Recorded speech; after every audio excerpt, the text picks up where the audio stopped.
உங்கள் யாவருக்கும் நம்முடைய பிதாவாகிய தேவனுடைய நாமத்தினாலும் கர்த்தராய் இயேசு கிறிஸ்துவின் நாமத்தினாலும் கிருபையும் சமாதானமும் உண்டாவதாக என்ற அன்பின் வாழ்த்துதலோடு இந்த ஒரு விசேஷமான ஒரு நாளிலே இந்த ஒரு பகுதிக்குள்ளாக நாம் கடந்து வந்திருக்கிறோம். தேவன் கிருபையாய் இந்த நாள் முழுவதும் ஆசீர்வாதமான 2 சத்தியங்களை தேவன் நமக்கு தந்திருக்கிறார். அருமையான பாடங்கள், நம்மை நாமே நிதானித்து அறியக்கூடிய ஒரு பாடங்கள். நாளுக்கு நாள் நம்மளுடைய சபை வளர்ச்சியில் ஆஸ் அ ஒரு இண்டிவிஜுவல் ஒரு தனித்துவம் நமக்கு வேணும் அப்படின்னு சொல்லும்போது நம்மளுடைய வளர்ச்சி எப்படி இருக்குதுன்ற நாம் சிந்திக்கக்கூடிய ஒரு பாடங்கள் நம்ம பார்த்தோம். ஸோ அதனை தொடர்ந்து நாம் இன்னைக்கு இப்போ பார்க்க இருக்கிறது என்னன்னு சொல்லி பார்த்தோம்னா, சகோதரர் ஒரு கேள்வியோட ஆரம்பிச்சாங்க. கர்த்தரை கலங்க பண்ணின காரியங்கள் அப்படின்னு சொல்லும்போது நம்ம எப்படி இந்த கேள்வியை நம்ம ஆரம்பிக்கலாம்னா, இந்த எல்லாருமே இதை படிச்சிருப்பீங்க. ரொம்ப ஒரு கடினமான நேரம். நானே இந்த லஞ்சுக்கு முன்னாடி இருக்கும்போது தான் நானே பின்னாடி இருந்ததுனால செக் பண்ணேன். என்ன பண்ணுறாங்கன்னா, யாராவது ஒருவருக்கு தூக்கம் வந்ததுன்னா, ஏன்னா எல்லாருமே ட்ராவலிங்கில் வந்திருப்போம், யாராவது தூக்கம் பக்கத்தில் தூங்குனாங்கன்னா அழகாக அவங்க தூங்குறத என்ன எடுத்துடுறாங்க, ஃபோட்டோ எடுத்து அழகாக காமிச்சிட்டாங்க. ஃபோட்டோ எடுத்தவர் தெரியாமல் கண்ணை செத்துட்டாரு. 10 நிமிஷத்தில் அவருக்கு ஃபோட்டோ எடுத்து காமிச்சிட்டாங்க. நீங்களா ஃபோட்டோ எடுக்கிறீங்க, நீங்கள் எப்படி 2 நிமிஷத்தில் தூங்கிருக்கீங்க பாருங்கன்னா அவர் என்ன ஆயிட்டார், ஷாக் ஆயிட்டார். அதனால யாரு பக்கத்தில் தூங்குனாங்கன்னா என்ன பண்ணுங்க, நீங்கள் தூங்காமல் பார்த்துக்குங்க. ரொம்ப ஒரு கஷ்டமான நேரம் தான். சரி, இப்போ கர்த்தர் கலங்க பண்ணின காரியங்கள் அப்படின்னு சொல்லும்போது சகோதரர் சொன்னாங்க, இயேசு கிறிஸ்து ஒரு பரிபூர்ண மனுஷன், கர்த்தர் ஏன் கலங்க வேண்டும், கர்த்தருக்கு என்ன அவசியம், அவர் யாரு, மனுஷகுமாரன், அவர் எப்படி கலங்க முடியும்னு அதுக்கு என்ன பதில் சொன்னோம்? எப்படி அவர் கலங்க முடியும்? அவர் ஒரு பரிபூர்ண மனுஷன். அவர் தன்னுடைய ஊழியத்தை துவங்கும் போது லூக்கா 4ஆம் அதிகாரத்துல ஏசாயாவின் புஸ்தகத்தை எடுத்து அவர் வாசிக்கும் போது எங்க இருந்து எடுத்து வாசிக்கிறார்? ஏசாயா 61ஆம் அதிகாரத்திலிருந்து எடுத்து வாசிக்கும் போது, நான் இதற்காகவே இந்த பூமிக்கு வந்தேன் சொல்லும் போது தான் வந்த நோக்கம் முழுவதும் தெரியும். எதற்காக அவர் இந்த பூமிக்கு வந்தார்? நீங்க இது பெரிய டிஸ்கஷனை நீங்க பதில் சொல்லணும், நான் கேட்கணும். அப்படி இருந்தா தான் இது இன்ட்ரெஸ்டிங்கா இருக்கும். எதற்காக அவர் வந்த நோக்கம் என்ன? தேவ சித்தம் செய்ய. இன்னும் என்னது? ஈடுபலி, தன்னுடைய ஜீவனை கொடுக்க தெரியும். இப்ப நம்ம பார்க்கிறோம், இன்னும் சீஷர்கள் இரத்த சாட்சியா மரிக்கும் போது, பரிசுத்தாவியை பெற்ற பின்பு இரத்த சாட்சியா மரிக்கிறதுக்கு அவங்க ஏதாவது மனசுல கலக்கம் அவங்களுக்கு வந்திருக்குமா? தலையில என்ன சிலுவையில் அறையும் சொல்றதுக்கு அவங்களுக்கு தைரியம் இருக்குல்ல? இருக்கு. நாட்டுக்காக உயிர் தியாகம் செய்யக்கூடிய போர் வீரன் எதிரிக்கு முன்னாடி நான் உயிரை நான் என்ன பண்றேன், நாட்டுக்காக தியாகம் செய்றேன் சொல்லும் போது கலக்கம் வருமா? தன்னுடைய குடும்பம், சொந்தம், பந்தம் எல்லாத்தையும் விடுமா அவனுக்கு கலக்கம் வருமா? வருமா? வராதா? வராது. ஒரு தகப்பன் தன்னுடைய குடும்பம் காப்பாற்றப்படணும்னா, என் உயிர் போனா என் மனைவி, என் பிள்ளைகள் எல்லாம் பொழைக்கணும்னா நான் என் உயிரை கொடுக்கிறேன்னு சொல்லும் போது அந்த மனிதன் உயிரை கொடுப்பானா மாட்டானா? அப்படி இருக்கும்போது இவர்களுக்கெல்லாம் வராத கலக்கம், கர்த்தர் இயேசுவை கலங்க பண்ணின காரியங்கள் 3 இருக்குதுன்னா, கர்த்தர் ஊழியம் கொள்ளும்படி வராமல் ஊழியம் செய்ய வந்திருக்கும் போது அவரை கலங்க பண்ணின காரியங்கள் என்ன? முற்றிலும் வேறுபட்ட ஒரு கோணத்துல இருக்கு. கர்த்தர் இயேசு பரிபூர்ண மனுஷன், தேவதூதரிலும் சற்று சிறியவர், மனிதனை காட்டிலும் சற்று பெரியவராக இருக்கும் போது எப்படி மனுஷகுமாரன், எப்படி அவர் கலங்க முடியும்? அப்படி சொல்லும் போது ஒரு வசனம், எபிரேயர் 2ஆம் அதிகாரம் 14ஆம் வசனம் சொல்லுது, பிள்ளைகள் மாம்சத்தையும் இரத்தத்தையும் உடையவர்களாய் இருக்க அவரும் அவர்களைப் போல மாம்சத்தையும் இரத்தத்தையும் உடையவரானார். ரைட். இப்போ ஜீவன் போக போறதுக்கு ஒரு நாள் முன்னாடி அவருக்கு கலக்கம் இருக்குதா இல்லையான்றதுக்கு வாசிக்கலாம். யோவான் 14ஆம் அதிகாரம் 1ஆம் வசனம்.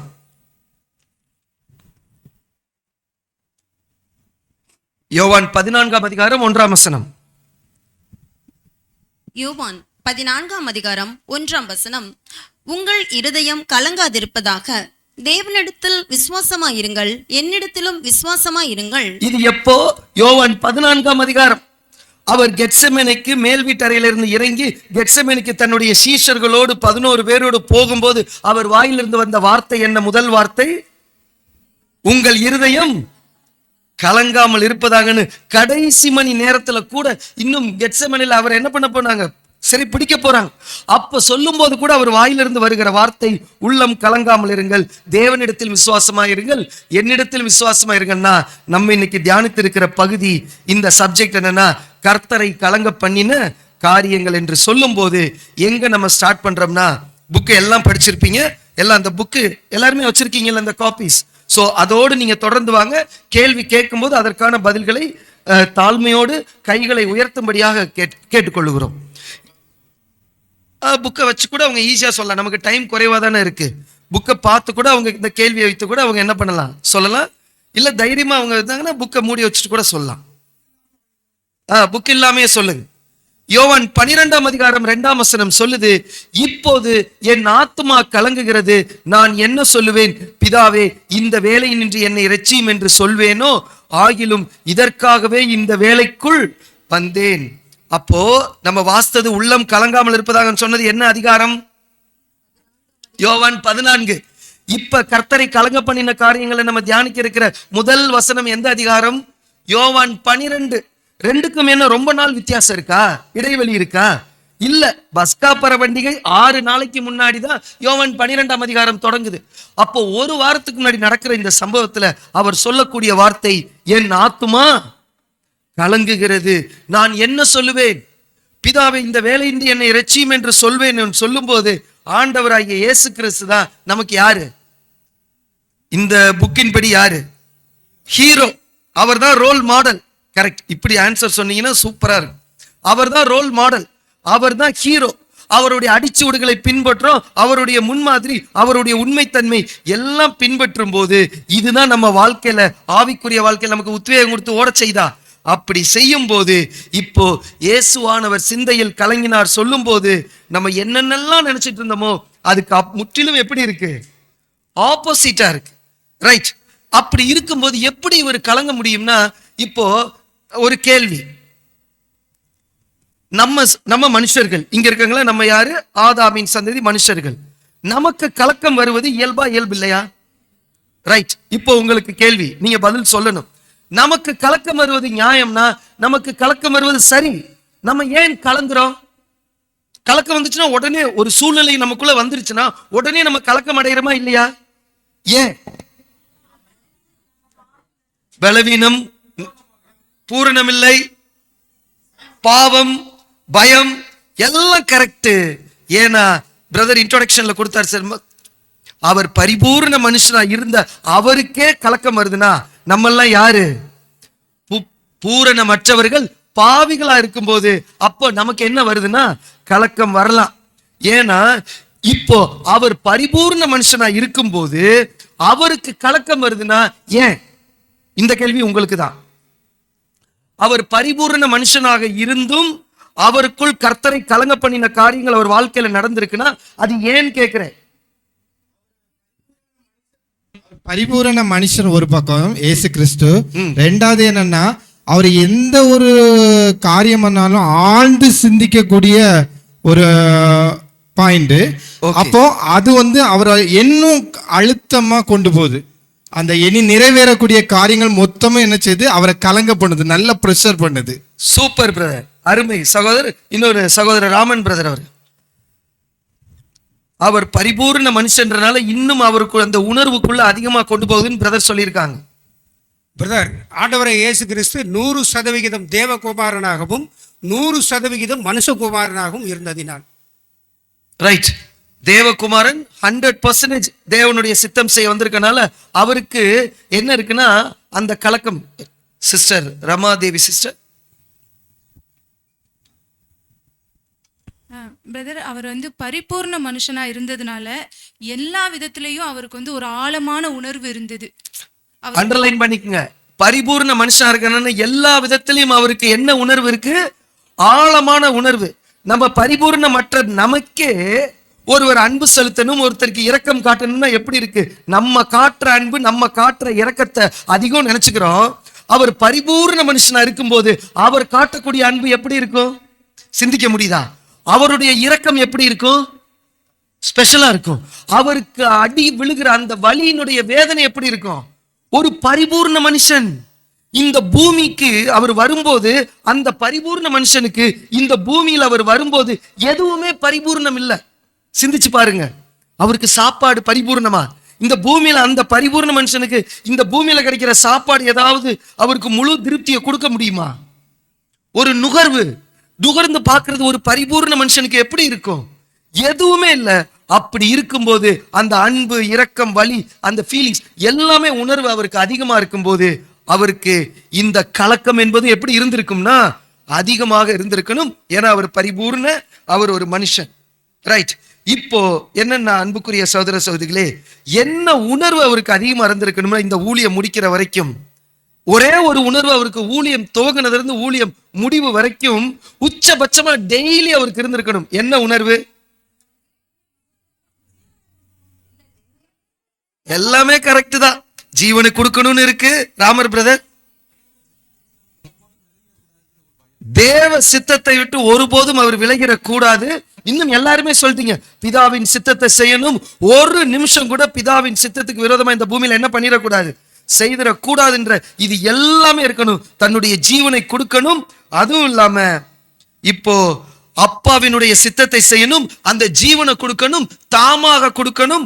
அந்த ஜீவன் எப்படிப்பட்டதா கொடுக்கணும்? தேவன் முன்னாடி பழுதற்றதா கொடுக்கணும், மாசற்றதா கொடுக்கணும். அப்பனாதான் அது பிதாக்கு முன்னாடி எப்படி இருக்கும்னா, இவ்வளவு விஷயம் இருக்கும்போது இப்ப இவருக்கு உண்டான கலக்கத்திற்கு இப்போ இங்க என்ன மூத்த நமக்கு இந்த பாடத்துல வந்து பார்க்கும்போது, அப்படியானால் இந்த அனுபவங்கள் பலவீனத்தின் அல்லது சந்தேகத்தின் ஒரு வெளிப்பாடாக இருந்திருக்குமா? கேள்வி இருக்கா இல்லையா? சந்தேகத்தின் வெளிப்பாடா இருக்குமா? இல்லை. நம்ம எல்லாருடைய பதில். ஒருவேளை நாம் இதுவரையில் பேசிடாத ஏதேனும் குறைபாடு இயேசுவிடம் காணப்பட்டிருக்குமா? இல்லை. கொஞ்சம் பேர் தான் சொல்றீங்க. தூங்கிட்டாங்களா? இல்ல, அதுக்கு இல்லதான். ரைட், கவனமா இருந்துக்குங்க. தூங்குனீங்கன்னா என்ன எடுத்துருவாங்க? ஆமா. அடுத்து, இப்போ பரிபூரணமற்ற மனுஷராகிய நமக்கு கலக்கம் வருவது இயல்பு. ஆனா பாவமில்லாத அவர் கலக்கம் அடைகிறாருன்னா, இப்போ அந்த கலக்கம் அடைதலுக்கு இன்னும் அநேக என்னென்ன வார்த்தைகள் கொடுக்கப்பட்டிருக்கு. வெறும் கலக்கம் அடைதல்ன்ற ஒன்றை வச்சு நம்ம இந்த கர்த்தரை கலங்க பண்ண காரியங்கள், விஷயங்களை புரிஞ்சுக்கலாமா? இந்த கலக்கம் அடைதல் என்கிற வார்த்தைக்கு என்னென்ன அர்த்தங்கள் இருக்குன்னு நான் கேட்கிறேன். ஜான் பிரதர், நெருக்கப்படுதல், துயரப்படுதல், வியாகுலப்படுதல், அடுத்து கிளர்ச்சி அடைதல், இன்னொன்னு என்னது? கவலை. இன்னும் 2 மைக் இருக்கா பிரதர்? ஓகே, கொஞ்சம் அது மட்டும் பாருங்க. நிறைய சகோதரிகள் தூக்குறாங்க. இந்த பில்லருக்கு இந்த பக்கம் யாருமே கை தூக்குறது இல்ல. இந்த பில்லருக்கு அந்த பக்கம் தான் கை தூக்குறாங்க. அதை என்னன்னு சொல்லி பாத்துக்க. ரைட், இனிமே தூக்குவாங்க. இல்லைன்னா பேர் சொல்லி நம்ம சொல்லிடலாம். சரி, ஓகே ஓகே. அப்போ கிளர்ச்சி அடைதல், நெருக்கப்படுதல், வியாகுலப்படுதல், கவலை, துயரப்படுதல், இது எல்லாம் எதுக்குள்ள அடங்கி இருக்குன்னா அந்த கலக்கமடைதல் என்கிற வார்த்தைக்குள்ள இருக்கு. ரைட். இப்ப கலக்கமடைதல் என்கிற இந்த விஷயம் இயேசு கிறிஸ்துவுக்கு மட்டும் அவர் கலங்கினது மட்டும் இல்ல. வேதத்துல இந்த கலக்கமடைதல்ன்ற சம்பவம் எங்கெல்லாம் வந்திருக்குது, அந்த வார்த்தைக்குரிய அர்த்தம் ஏதாவது 2 எக்ஸாம்பிள் மட்டும் சொல்லுங்க யாராவது. பின்னாடி ஒரு நிமிஷம், சீக்கிரமா. ஏரோது ராஜாவை பத்தியும் அப்புறம் சகரியாவோட தோலையும் கலக்கமடைதல்னு இருக்கும். ஓகே. யோவான் ஸ்நானம், லூக்காவிலையும் மத்தேயிலையும். ரைட். Angel sister. பிரதர், தூதர்கள், அப்புறம் பாத்தீங்கன்னா சகரியா,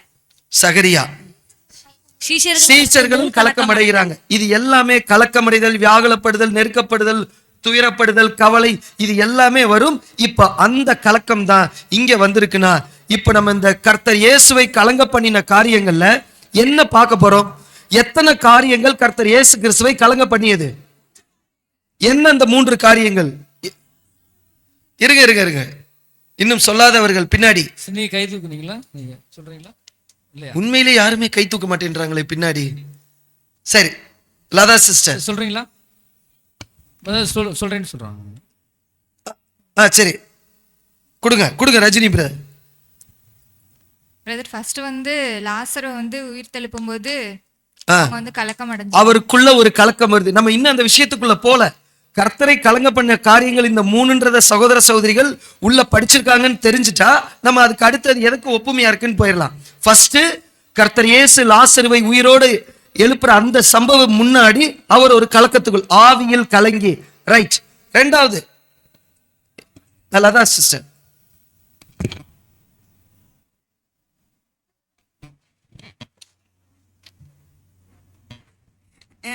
முப்பரியின் மேல இருக்கும்போது நீர் தேவனுடைய குமாரனை ஆனால் தாழ குதி. அது வனாந்தரத்தினுடைய சோதனையில். நான் அதை கேட்கல. கர்த்தரை கலங்க பண்ணி காரியங்கள்ல முடிவுல ரெண்டாவது ஒரு சம்பவம் லாசர்வை உயிரோடு எழுப்புறதுக்கு முன்னாடி அவர் ஆவியில் கலங்கி. அது என்னன்னு இப்ப பார்க்க போறோம். அடுத்த சம்பவம் என்னது? அவரு ஜெருசலேமுக்குள்ள வரும்போதுல அவரை மகிமைப்படுத்துவாங்கல்ல. தாவீதின் குமாரனுக்கு ஓசன்னா என்று சொல்லும் போது அந்த இடத்துல இதே வார்த்தை வருது, கலக்கம் அடைந்து அப்படின்னு வருது. மூணாவது எந்த இடது பிரதர்? கெத்செமனே தோட்டத்துல கலக்கம் அடைவாங்கல்ல. கெத்செமனே தோட்டம் இருக்கா ரமா சிஸ்டர்? மேல் வீட்டறை என்பது சரியான மேல் வீட்டறையில. ஏன்னா கெத்செமனில யூதாஸ் இல்ல. மேல் வீட்டறையில தான் யார் இருக்கிறானா, தன் கூட இருக்கிற யூதாஸ், தன் கூட இருக்கிற சிநேகிதன் தன்னை என்ன பண்ண கூறார், காட்டி கொடுக்க போறார்.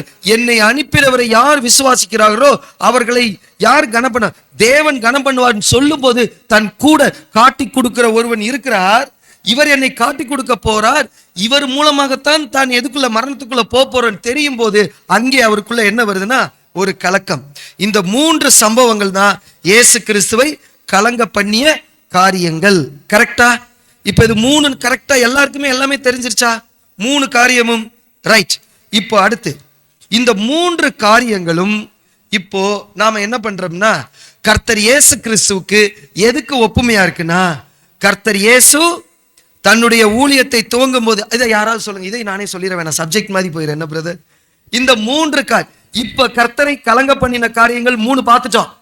இப்போ இந்த காரியங்கள் எதுக்கு ஒரு மாதிரியாக இருக்குது? கர்த்தர் இது இயேசு கிறிஸ்து ஊழியம் முடிக்கும் போது இந்த மூணு காரியங்கள் வேற எந்தது இதுக்கு இணையா இருக்குன்னு சொல்லணும்.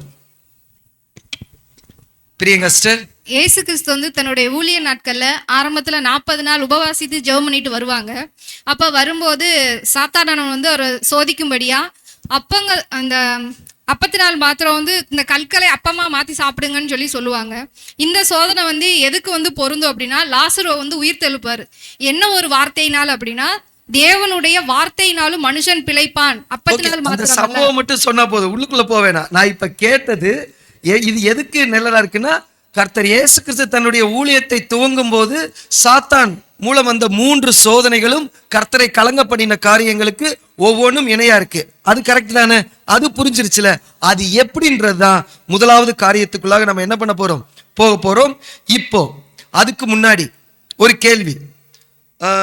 இந்த மூன்று சோதனையும் வனாந்தரத்துல கர்த்தர் இயேசுக்கு சாத்தான் 3 சோதனைகளை கொண்டு வந்து கொஞ்ச காலம் சாத்தான் என்ன பண்றான், அவரை விட்டு விலகி போனான் இருக்கு.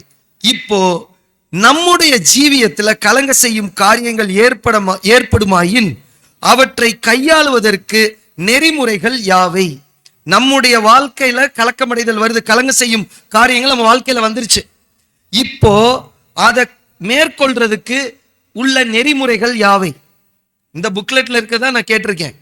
ஒருத்தரே கை தூக்குறாங்க. அப்ப இந்த புக்ஸ் யாரும் பார்க்கல. இங்க கை தூக்குறாங்கல்ல, கடைசியா கொடுக்கட்டுங்களா? கொடுங்க கொடுங்க கொடுங்க.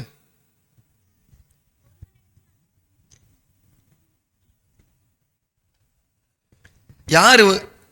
பவித்ரா சிஸ்டர்.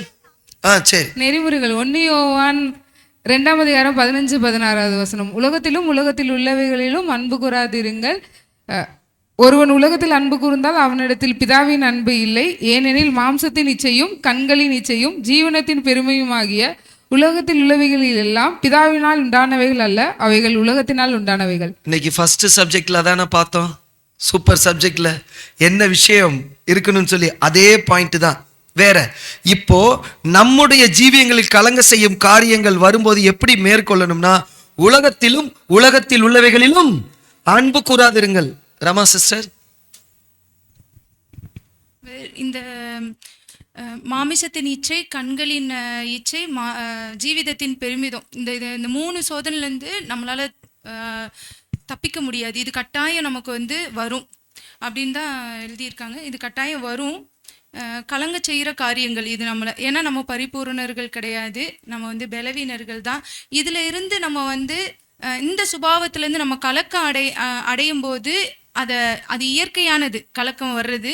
இதிலிருந்து விடுபடுறதுக்கு நமக்கு நிறைய பயிற்சிகள் வேணும். நமக்கு அந்த பயிற்சியை ஏன் நம்ம அந்த கலக்கத்துக்குள்ளாக போறோம்? ஏன் போறோம் அப்படின்னா, உலகத்திலும் உலகத்தில் உள்ளவைகளும் அன்பு கூறுகிறார்கள் இருக்கு. அப்போ உலகமும் உலகத்தில் உள்ளதுன்னா எதுல உள்ளதுல நம்ம அன்பு கூறுறோம்? உலகத்துல உள்ளதுல. அப்போ நம்ம பாக்குறோம்ல, அந்த எகிப்து இஸ்ரேல் ஜனங்கள் எப்படி எகிப்து அங்க உள்ளது மேலேயே அவங்க மைண்ட் இருந்துச்சோ, நம்ம உலகத்தை விட்டு வந்தாலும் இன்னும் நம்ம மைண்ட் எங்கதான் இருக்குன்னா உலகத்திலும் உலகத்தில் உள்ள அது ஏதோ ஒண்ணு. அது ஏதோ ஒரு காரியமா இருக்கலாம், ஏதோ ஒரு விஷயமா இருக்கலாம், ஏதோ ஒரு நபரா இருக்கலாம், ஏதோ ஒரு வேலையா இருக்கலாம், ஏதோ ஒண்ணு அதில் மேல நம்ம அன்பு கூர்ந்தோம்னா இன்னைக்கு இல்ல, அது என்றோ ஒரு நாள் நம்மளை என்ன செய்ய வைக்கும்? சப்ஜெக்டின் படி என்ன பண்ணும்? நம்மளை கலங்க பண்ணும். அதனாலதான் உலகத்தில் உள்ளவைகள் அவைகளையும் என்ன பண்ணாங்க? அன்பு கூறாதிருங்கள். இவைகள் எல்லாமே யாருனால உண்டானவைகனா? பிசாசினால் உண்டானவைகள். இன்னைக்கு நம்ம அன்பு வச்சோம்னா என்றோ ஒரு நாள் அது நம்ம என்ன பண்ணுமா? கலங்க பண்ணும். ரைட், சொல்லுங்க சார். 3 சம்பவங்கள் மூலமா இந்த கலங்க பண்றதுக்கான அந்த காரணம் என்னவா இருக்கும் அப்படின்னு சொல்லியிருக்காங்க பிரதர். இதுல வந்து சகரியா வந்து எதனால கலங்கினாரு அப்படின்னா, அவருக்கு எதிர்பாராத ஒரு விஷயம் நடந்துச்சு. ஏன்னா அவர் எப்பவுமே யூசுவலா வேலை பார்க்குற இடத்துல வேலை வேலை பார்த்துட்டு இருக்காங்க. அப்ப எதிர்பாராத விதமா தேவதூதன் வந்து அங்க பிரவேசிக்கிறார். ஸோ அந்த எதிர்பாராத விஷயங்கள்னால ஒரு கலக்கம் வருது. இந்த மாதிரி விஷயத்துல நம்ம தடுமாற்றம் வரும், அந்த ஒரு கலக்கம். அதுக்கப்புறம் 2வது சம்பவம் வந்து வேணும் இல்ல சிஸ்டர் என்ன சொல்ல வர்றாங்கன்னா, இந்த கலக்கமடைதல், வியாகுலப்படுதல், நெருக்கப்படுதல் இருக்குல்ல, ஒவ்வொருத்தருக்கும் ஒவ்வொரு மாதிரி சூழ்நிலை வரும். அப்படின்னா ஒரு கம்ஃபர்ட் ஜோன்ல இருக்க மாட்டோம், ஒரு அசௌகரியத்தை குறிக்குது. அதானே சொல்ல வர்றீங்க? சோ அவருக்கு ஒரு சூழ்நிலை, இன்னொருத்தருக்கு வேற மாதிரி ஒரு சூழ்நிலை. இது வர்றதா என்ன பண்றதுன்னா இந்த கலங்க பண்ணுதல் இருக்கு. ரைட், இப்ப நாம ஃபர்ஸ்ட் இயேசு முதலில் இப்ப நம்ம ஃபர்ஸ்ட் வந்துடலாம். இப்போ ஆதாமுக்கும் சரி ஆண்டவராய் இயேசு கிறிஸ்துவுக்கும் சரி 2 பேருக்குமே என்னன்னா அந்த ஒரே உணர்ச்சிகளை பெற்றிருக்காங்க. ஏன்னா 2 பேருமே எப்படிதான் பரிபூர்ண மனுஷர் தன்மையில இருக்கிறதுனால 2 பேருமே அந்த உணர்ச்சிகளை, என்ன கலங்கக்கூடிய உணர்ச்சிகளை என்ன பண்ணியிருக்காங்க? அவர்கள் பெற்றிருக்கிறாங்கன்னு சொல்லி பார்க்கிறோம். இயேசு கிறிஸ்துவுக்கு உணர்ச்சி இருந்ததுனாலதான் விசாரணை செய்யும் போது கர்த்தர் இயேசுவை விசாரிக்கிற போர் சேவகரில் ஒருவன் என்ன பண்ணிட்டான்? கன்னத்தில் அரைஞ்சும் போது அவருக்கு பரிபூர்ண மனுஷன், அவருக்கு வலிக்காது அப்படின்னு நம்ம சொல்ல முடியுமா? சொல்ல முடியாது. அந்த உணர்வு இருந்தனாலதான் அவர் என்ன பார்த்து கேட்கிறார்? அந்த அரைந்த போர் சேவனை பார்த்து என்ன கேட்கிறார்? ஏன் என்னை நான் தகாததை பேசினது உண்டானால் என்ன பண்ணு, நீ ஒப்புவி. நான் அப்படி எதுவும் பேசின என்னை ஏன் அடிக்கிறாய் அப்படின்னு சொல்லும் போது அவருக்கு என்ன இருக்கு? அந்த உணர்வு இருக்கு. அது ரொம்ப அதிகமாவே இருக்கும். அவருக்கு மற்றவர்களை காட்டிலும் அவருக்கு உணர்வு எப்படி இருக்கு? ரொம்ப அதிகமா இருக்கும். அதனாலதான் இப்ப நம்ம பார்க்கக்கூடிய இந்த 3 காரியங்களுக்கும் நாம முக்கியத்துவம் கொடுக்கணும். அன்புக்குரிய சகோதர சகோதரிகளே, இப்போ இயேசு கிறிஸ்து தன்னுடைய ஊழிய நாட்களை நிறைவேறி முடிக்கும் போது முதலில் எப்போது கலக்கமடைந்ததாக சொல்லப்பட்டுள்ளது? ஒரு பரிபூர்ண மனிதனில் இந்த கிளர்ச்சியானது எப்படியாக காணப்படுகிறது? ஃபர்ஸ்ட் அந்த கலங்கப்படுதல் அவருடைய வாழ்க்கையில, இப்ப நீங்க சொன்னீங்கல்ல 3 விஷயத்துல, அதுல முதலில் எப்போது கலக்கமடைந்ததாக சொல்லப்பட்டது? பவித்ரா சிஸ்டர், இந்த ஒரு நிமிஷம். இல்ல பிரதர் யாரோ பக்கத்துல, யாரு பிரதர்?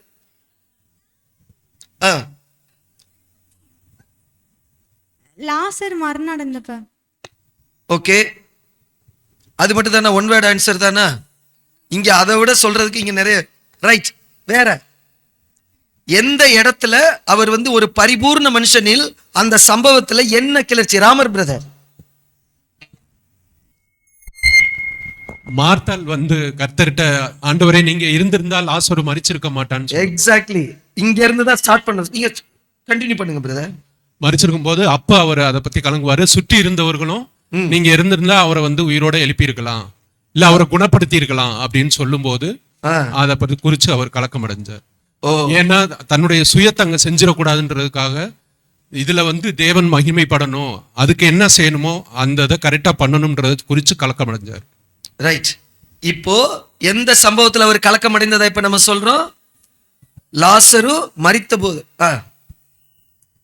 பிரதர், அந்த ஒரு செகண்ட்ல அவர் வந்து அந்த அந்த அவருக்கு அந்த கணத்தை எடுத்துக்கக்கூடிய வாய்ப்பு அந்த சாத்தான் மூலியமா அந்த இடத்துல வருது. நீங்க இருந்திருந்தா அவர் இறந்திருக்க மாட்டாரு அப்படிங்கிற அந்த ஒரு வார்த்தை அந்த நேரத்துல வந்து அப்பயும் கூட அவர் பிதாவுக்கு தான் அந்த மகிமையை வந்து செலுத்துறாரு. அந்த இடத்துல அவர் சகோதரி சொல்லும் போது, லாசரோட சகோதரி, நீங்கள் இருந்திருந்தால் என் சகோதரன் என்ன பண்ணிருக்க மாட்டான், மரிச்சிருக்க மாட்டான். இன்னொன்னு, கூடி இருக்கிற ஜனங்கள் என்ன பண்ணிட்டாங்க தெரியுமா? இப்ப இயேசு கிறிஸ்துவிட்ட யாராவது அதை சொல்லுங்க, என்ன பண்ணிட்டாங்க? கேள்வி எழுப்பிட்டாங்க. சொல்லுங்க சிஸ்டர். மாலா சிஸ்டர். பிரதர், அது அந்த இடத்துல வந்து சாத்தானோட அந்த திட்டத்தை வந்து இயேசு கிறிஸ்து வந்து ஞாபகப்படுத்துகிறாங்க. ஏன்னா இந்த இடத்துல வந்து சாத்தானோட எண்ணம் என்னன்னா, கிறிஸ்துவ வந்து இவர் மகிமைப்படுத்திக்கிறணும். ஏன்னா சுற்றி எல்லா ஜனங்கள் பார்க்குறாங்க இல்லையா, அப்போ வந்து இவர் தான் உயிர் தந்தாரு அப்படின்னு சொல்லிட்டு சொல்லும்போது இவருக்கு அந்த மகிமை போயிடணும், இப்படி சொல்லிடுவாங்களோன்ட்டு தான் கிறிஸ்து பயந்தாரு. லாசருவை உயிரோட எழுப்பின இந்த மகிமை கணம் யாருக்கு போயிடணும்னு சாத்தான் நினைச்சான். கிறிஸ்து அதை எடுத்துக்கிறன்னு, இந்த கணத்தை அவர் எடுத்துக்கிடுவாரு அப்படின்னு நினைச்சு இந்த மாதிரி அவரை கலங்க பண்ற ஒரு விஷயம் நடக்குது. ஆனா அவர் அப்படி என்ன பண்ணல, எடுக்கல. அவர் வந்து பிரேயர் பண்றப்போ அந்த மகிமை வந்து தேவனிடத்துல இருந்து தான் வந்திருக்கு, வந்து அவருடைய வார்த்தை. அதனாலதான் இந்த அப்பத்தை கல்லை வந்து அப்பமாக்குன்னு சொல்றப்போ அவருடைய வார்த்தையினால பிழைக்கிறோம் அப்படின்னு சொல்றாங்க. இப்பதான் இந்த விஷயத்துக்கு, இந்த லாசர் விஷயத்தை எதோட கம்பேர் பண்ணணும்? கர்த்தர் இயேசுவுக்கு அவருடைய ஊழியத்தின் துவக்க காலத்துல இருக்க சாத்தான் கொடுத்த அந்த முதல் சோதனையோடு என்ன பண்ணணும், ஒப்பிட்டு பார்க்கும்போது அங்க முதல் சோதனையில என்ன வார்த்தையை சாத்தான் பயன்படுத்தினா? கல்லுகளை அப்பமாக்கும்னு டைரக்டா சொன்னாரா? நீர் தேவனுடைய குமாரனே ஆனால். நல்ல கவனிங்க அன்புக்குரிய சகோதர சகோதரிகளே, நீர் தேவனுடைய குமாரனே ஆனால் என்கிற வார்த்தை இயேசு கிறிஸ்துவுக்கு ஸ்டார்டிங்ல இருந்து மட்டும் கிடையாது, அவர் சாவு மரிக்கிற சிலுவையில மரிக்கிற வரைக்கும் சாத்தான் பயன்படுத்தின ரொம்ப ஃப்ளூயன்ட் வேர்டு. என்ன வேர்டு சொல்லுங்க? நீர் தேவனுடைய குமாரனே ஆனால். 3 சோதனைகள்ல இந்த கல்லுகளை அப்பமாக்கலையும் நீர் தேவனுடைய குமாரனால் கல்லுகளை அப்பமாக்கும் சொல்றார். அடுத்த சோதனையில என்ன வார்த்தை சொல்றாரு? 2வது சோதனையிலையும் சாத்தான் என்ன வார்த்தை யூஸ் பண்றாரு? நீர் உப்பரையின் மேல் நிறுத்தி என்ன சொல்றாரு? நீர் தேவனுடைய குமாரனே ஆனால். அதுக்கு என்ன அர்த்தம்? நீர் தேவனுடைய குமாரனே ஆனால் தாள குதியும் கல்லுகளை அப்பமாக்கும்னா என்ன அர்த்தம்? சாத்தான் என்ன கேள்வி கேட்க வர்றான்?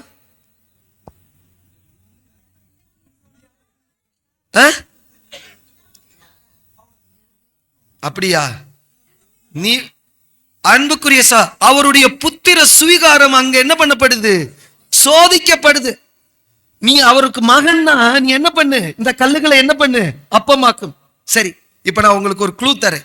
இது ஸ்டார்டிங்ல 2 சோதனைகள்ல நீர் தேவனுடைய குமாரனே ஆனால் கல்லுகளை அப்பமாகும் தாள குதியும். ஃபைனல் சிலுவையில உயிர் போகும்போதும் சாத்தான் இதே வேர்டை யூஸ் பண்ண. எங்கன்னு சொல்ல முடியுமா? சூப்பர் சிஸ்டர் மார்த்தாண்ட இருக்குது, அழகிய மட்டும் நினைக்கிற சிஸ்டர். நீர் தேவனுடைய குமாரனே ஆனால் சிலுவையிலிருந்து இறங்கி வா. இல்ல இல்ல இல்ல இல்ல, அது அந்த இது வேர்டு வந்து இதாயிருச்சு. நீர் தேவனுடைய குமாரனே ஆனால் சிலுவையிலிருந்து. இந்த வேர்டுக்கு வெயிட் கொடுக்கிறது புரியுதா உங்களுக்கு? ஸ்டார்டிங்ல தேவனுடைய குமாரனே ஆனால் இதை செய்யும் சொல்லிட்டு இந்த வார்த்தையை எங்க கொண்டு வந்து வைக்கிறான் சாத்தான்? நீர் தேவனுடைய குமாரனே ஆனால் சிலுவையிலிருந்து இறங்கி வா. இப்போ இந்த ஜனங்களுக்கு முன்னாடி அவர் ஏதாவது ஒரு அற்புதம் செஞ்சா மட்டும்தான் ஜனங்கள் நம்புவாங்க, வேற எதுனாலும் நம்ப மாட்டாங்க. இப்ப நான் இந்த இடத்துல அவர் சிலுவையில இருந்து இறங்கி வந்திருக்க முடியுமா முடியாதா? ஸ்டார்டிங்ல கல்லுகள் அப்பமாக்கி இருக்க முடியுமா முடியாதா? தாள குதிச்சா தூதர்கள் தாங்கியிருப்பாங்களா தாங்கியிருக்க மாட்டாங்களா? செய்யல. ஏன் அப்படின்னா இப்ப நீங்க சொன்னீங்கல்ல, இந்த இடத்துல கணத்தை யார் எடுத்துக்க கூடாது? அவர் எடுத்துக்க கூடாதுன்னா முற்றிலும் அந்த கணம் யாருக்கு தான் போகணும்னா பிதாவுக்கு தான் போகணும். ஏன்னா அவர் இப்ப யாராவது ஒருத்தர் சொல்லணும், லாசர்வை உயிரோட எழுப்பும் போது அவர் என்ன சொல்லி ஜெபிக்கிறார்? வேற சொல்லாதவங்க யாராவது, அவர் சொல்லி ஜெபிச்சு தானே லாசரை உயிரோட எழுப்புறார். என்ன சொல்லி ஜெபிக்கிறார்? அந்த வசனத்தை படிச்சு அதுக்கு விளக்கம். கோயில் பெட்டி சிஸ்டர் என்ன சொல்றாங்கன்னா, நீர் எனக்கு செவி கொடுத்தபடியால் உம்மை சோத்தரிக்கிறேன். நீர் எப்பொழுதும் எனக்கு செவி கொடுக்கிறேன் என்று அறிந்திருக்கிறேன். ஆனாலும் இங்குள்ள ஜனங்கள் வந்து விசுவாசிக்கிறதுக்காக நான் இந்த வார்த்தையை சொல்றேன் அப்படின்னு சொல்லிட்டு லாசரை வந்து எழுந்து வா அப்படின்னு. சரி, ஏன் அந்த வார்த்தையை சொல்றார் சிஸ்டர்? இந்த வார்த்தை அவர் சொல்லுக்குள்ள உள்ள வந்து ஆழமான சாராம்சம் என்ன? என்ன அப்படின்னா இயேசு கிறிஸ்து வந்து ஸ்ட்ரைட்டா சொல்லியிருந்தாங்கன்னா அந்த மகிமை அவங்க எடுத்துக்கிருவாங்க அப்படின்னு சொல்லிட்டு சாத்தான் சூப்பர் சூப்பர். இந்த வார்த்தை சொல்லாம அவர் சொல்லியிருந்தாருன்னா அந்த கணத்தை அவர் எடுத்திருந்திருப்பார். இப்ப அவர் என்ன ப்ரூஃப் பண்றாருன்னா, நான் அப்பா கூட பேசிக்கிட்டு இருந்தேன்றத ஃபர்ஸ்ட் என்ன பண்றாரு, தெரியப்படுத்துறார் ஜனங்களுக்கு. இப்ப அப்பாட்ட இருந்துதான் எனக்கு என்ன வந்திருக்கு, பதில் வல்லமை வந்திருக்குன்றதை இப்ப ஜனங்களுக்கு சொல்லணும். ஏன்னா ஃபர்ஸ்ட் உள்ள சாத்தான் முதல்ல வனாந்தரத்துல சோச்சோட கம்பேர் பண்ணும்போது என்னது, தேவனுடைய வாயிலிருந்து புறப்படுகிற ஒவ்வொரு வார்த்தையினாலும் பிழைப்பான் அப்படின்னா, இப்ப லாசரு பொழைச்சது இவர்னால கிடையாது, யாருடைய வார்த்தையினால, தேவனுடைய வார்த்தை. அதனாலதான் என்ன சொல்லிட்டாருன்னா, இத ஜனங்கள் விசுவாசத்துக்குள்ள வரணும், அவர்களும் தேவனை மகிமைப்படுத்தணும்னு அந்த கணத்தை தான் எடுத்துக்கொள்ளாம முழுவதும் யாரு கொடுத்துட்டார், தேவனுடைய வார்த்தையினாலதான் பிழைத்தான் என்று கொடுக்கிறான்னு சொல்லி பார்க்கிறோம். ரைட், அதாவது மைக்கிலே சொல்லுங்க பிரதர். பிதா வந்து என்னிலும் பெரியவர்ங்கிறத ஜனங்களுக்கு தெரியப்படுத்ததுக்காக அந்த பாயிண்டையும். Correct correct, 100%. பிதா என்னிலும் பெரியவர் என்றதையும் புரியணுன்றதுக்காகவும் அந்த ஒரு வார்த்தை சொல்லி ஜெபிக்கிறார் இருக்குது. அண்ணா, இந்த விஷயம் வந்து லாசர் இறந்து 4 டேஸ்க்கு அப்புறம் தான் இந்த விஷயம் நடக்குது. இவர் பண்ணுற அற்புதம் வந்து பரலோக அந்த 1000 வர அரசாட்சியில் இவர் பண்ணுறத வந்து இந்த இடத்துல அடையாளமாக அவர் காட்டுறாருண்ணா. ஓகே ஓகே, ராஜ்யத்துல இந்த மாதிரி நான் உயிர் தெழுப்ப போறேன், மரணம் கிடையாதுன்றது அவர் ப்ரூவ் பண்ணும்போது, இது இந்த சம்பவம் இருக்கும்போது அந்த கணம் எனக்கு வந்துடக்கூடாது, அது யாருக்கு தான் இருக்கணும்னா தேவனுக்கு தான் இருக்கணும்ன்ற அந்த விஷயம் அவரை நெருக்குது. அது அவருடைய துவக்கத்துல வந்த ஒரு சோதனைக்கு இங்க ஒரு நிழல் அவர் கலங்க பண்ணின காரியங்கள், அதுல என்ன வந்து அவர் வெளியில வந்துட்டாருன்னு சொல்லி பார்க்கிறோம். ரைட், இப்போ அடுத்தது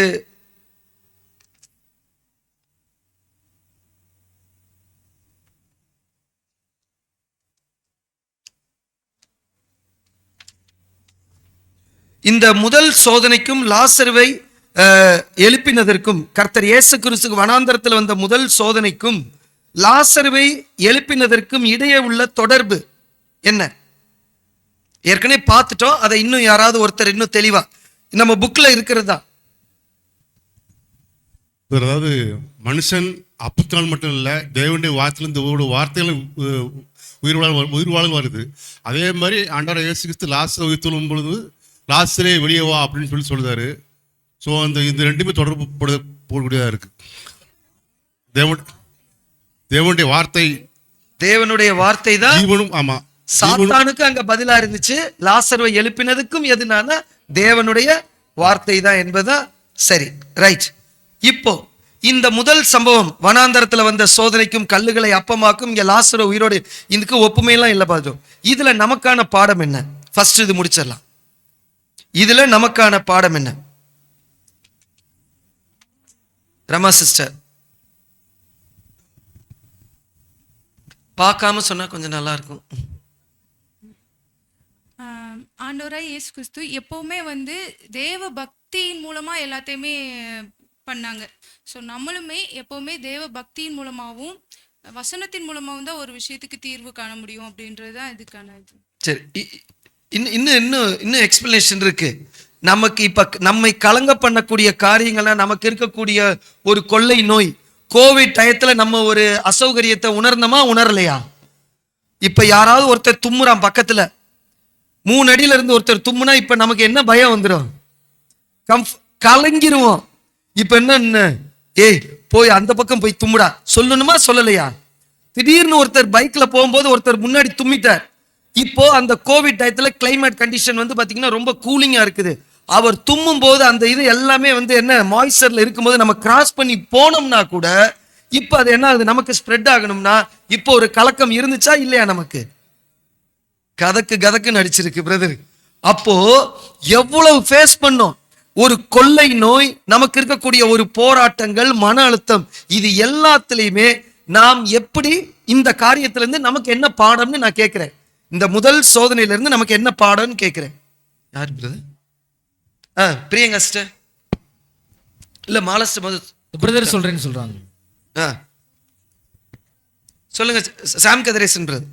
அசௌகரியமான சூழ்நிலையிலும் தேவனுடைய திட்டத்தை மாத்திரம் செய்யறதுக்கு அவர் தயாரா இருந்தாரு. அவருடைய சொந்த விருப்பப்படி எதுவுமே செய்யல. இப்போ உதாரணத்துக்கு இந்த சம்பவத்தில் பார்த்தோம்னா அங்கே இருக்கிற மார்த்தாளுக்கு அநேக விஷயங்களை போதிச்சிருக்கிறாரு. ஆனால் அவங்களும் அழுகுறாங்க. அதே மாதிரி அங்கே இருக்கிற ஜனங்கள், யூதர் ஜனங்கள் கூட என்ன சொல்கிறாங்கன்னா, நீர் இருந்திருந்தீங்கன்னா அல்லது உமக்கு பிரியமான ஒரு சகோதரன் தானே, அவர் நீங்கள் மறிக்கிறது அளவுக்கு நீங்கள் ஒப்பு கொடுத்துருக்க மாட்டீங்களே அப்படின்னு சொல்லி அவங்களும் கேள்வி கேட்குறாங்க. இப்படி எல்லாத்துக்கும் பதில் சொல்லணும். கடைசியாக சாத்தானுக்கும் ஒரு பதில் சொல்லணும். ஏன்னா பிழைப்புங்கிறது என் நிமித்தம் இல்லை, தேவனுடைய வாயிலிருந்து புறப்படுற ஒவ்வொரு வார்த்தையிலும் ஒரு பிழைப்பு இருக்குது அப்படிங்கிறத நிரூபிக்கிறதுக்காக எல்லாருக்கும் முன்பாக இந்த ஒரு சூழ்நிலை நடுவில் தான் நடக்குது. அதனால தான் நம்முடைய ஆண்டவராக இயேசு கிறிஸ்து வந்து கலங்கி இருக்கிறார். இதை தெரியப்படுத்தணும்னா கலங்கித்தான் ஆகணும். Okay, thank you. நான் என்ன கேட்குறேன்னா, நம்ம எப்படி இதை கையாளணும் சிஸ்டர். அடுத்து அன்பழகன் பிரதர், நெக்ஸ்ட் வந்து அன்பழகன் பிரதர்.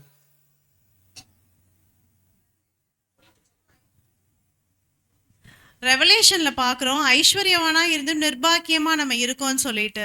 ஸோ நமக்கு வந்து எல்லாமே நமக்கு தெரியும், வசனங்கள் எல்லாம் தெரியும். ஸோ கம்ஃபர்ட் ஜோனில் நம்ம ஈஸியாக ஹேண்டில் பண்ணிடலாம்.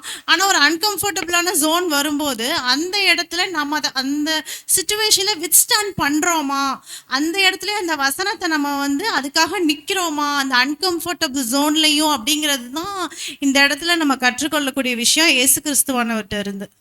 ஓகே, சிஸ்டர் சொன்ன பாயிண்ட் என்ன, இன்னைக்கு எடுத்த சப்ஜெக்ட்டுக்கு இது பொருந்தும். இன்னைக்கு நம்ம பார்க்குற பாயிண்ட், இப்போ மன அழுத்தத்தின் கீழ் இருக்கும்போது நம்ம தேவனை மைமைப்படுத்துறதை நிறுத்திடுறோமா இல்லை நம்மளே நம்பிடுறோமா? தேவனுடைய கரத்தை நம்பாம என்ன பண்ணிடுறோம், சில நேரங்களில் நம்மளுடைய ஓன் டிசிஷனை எடுத்துடுறோம். அந்த மாதிரி பிரதர். தேவனுக்கு ஸ்தோத்திரம்.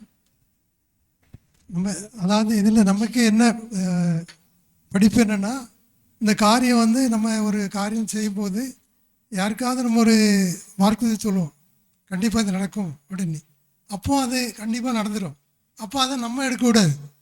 நம்ம சொன்னோம், நம்ம தேவனை அழகாக நம்ம வார்த்தைக்கு கீழ்படி தான் அழகாக செஞ்சுருக்காங்க, அந்த மகிமை தேவனுக்கு இருக்கணும். அதுக்காக தான் இயேசு வந்து இந்த காரணம் அதுதான் அப்படின்னு நினைக்கிறேன். Okay, Ramkumar brother. நம்மலாம் மனிதர்கள் தான். ஆண்டவராக இயேசு கிறிஸ்துக்கே அந்த கலக்கம் வந்ததுக்கு. ஸோ நம்மளுக்கும் வந்து கலக்கங்கள் வரும், கவலைப்படுவோம், துயரப்படுவோம்.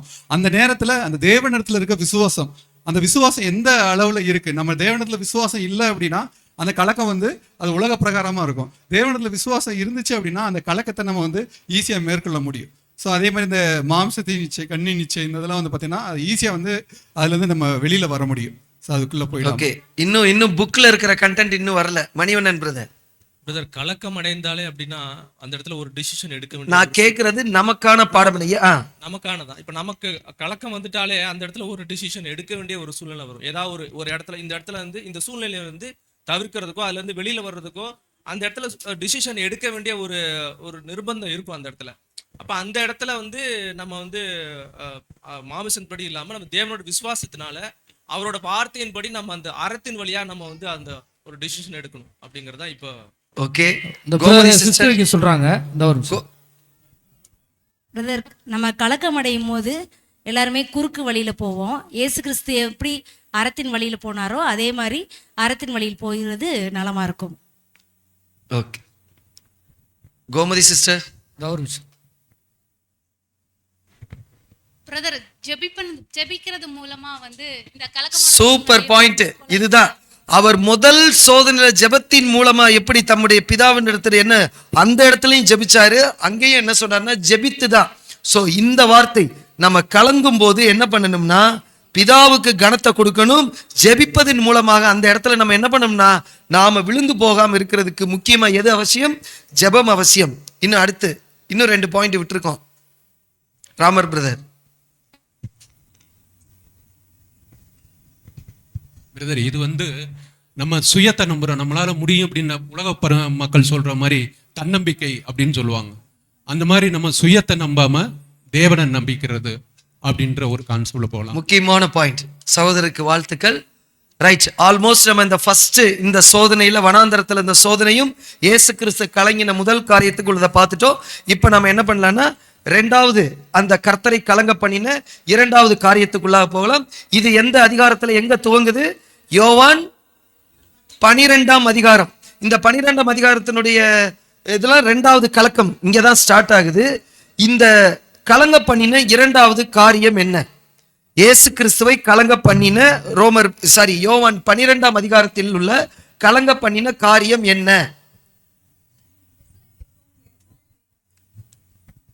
சரி சொல்லுங்க சிஸ்டர், யாராவது ஒருத்தர் சொல்லுங்க. ரமா சிஸ்டரை சொல்லுங்க.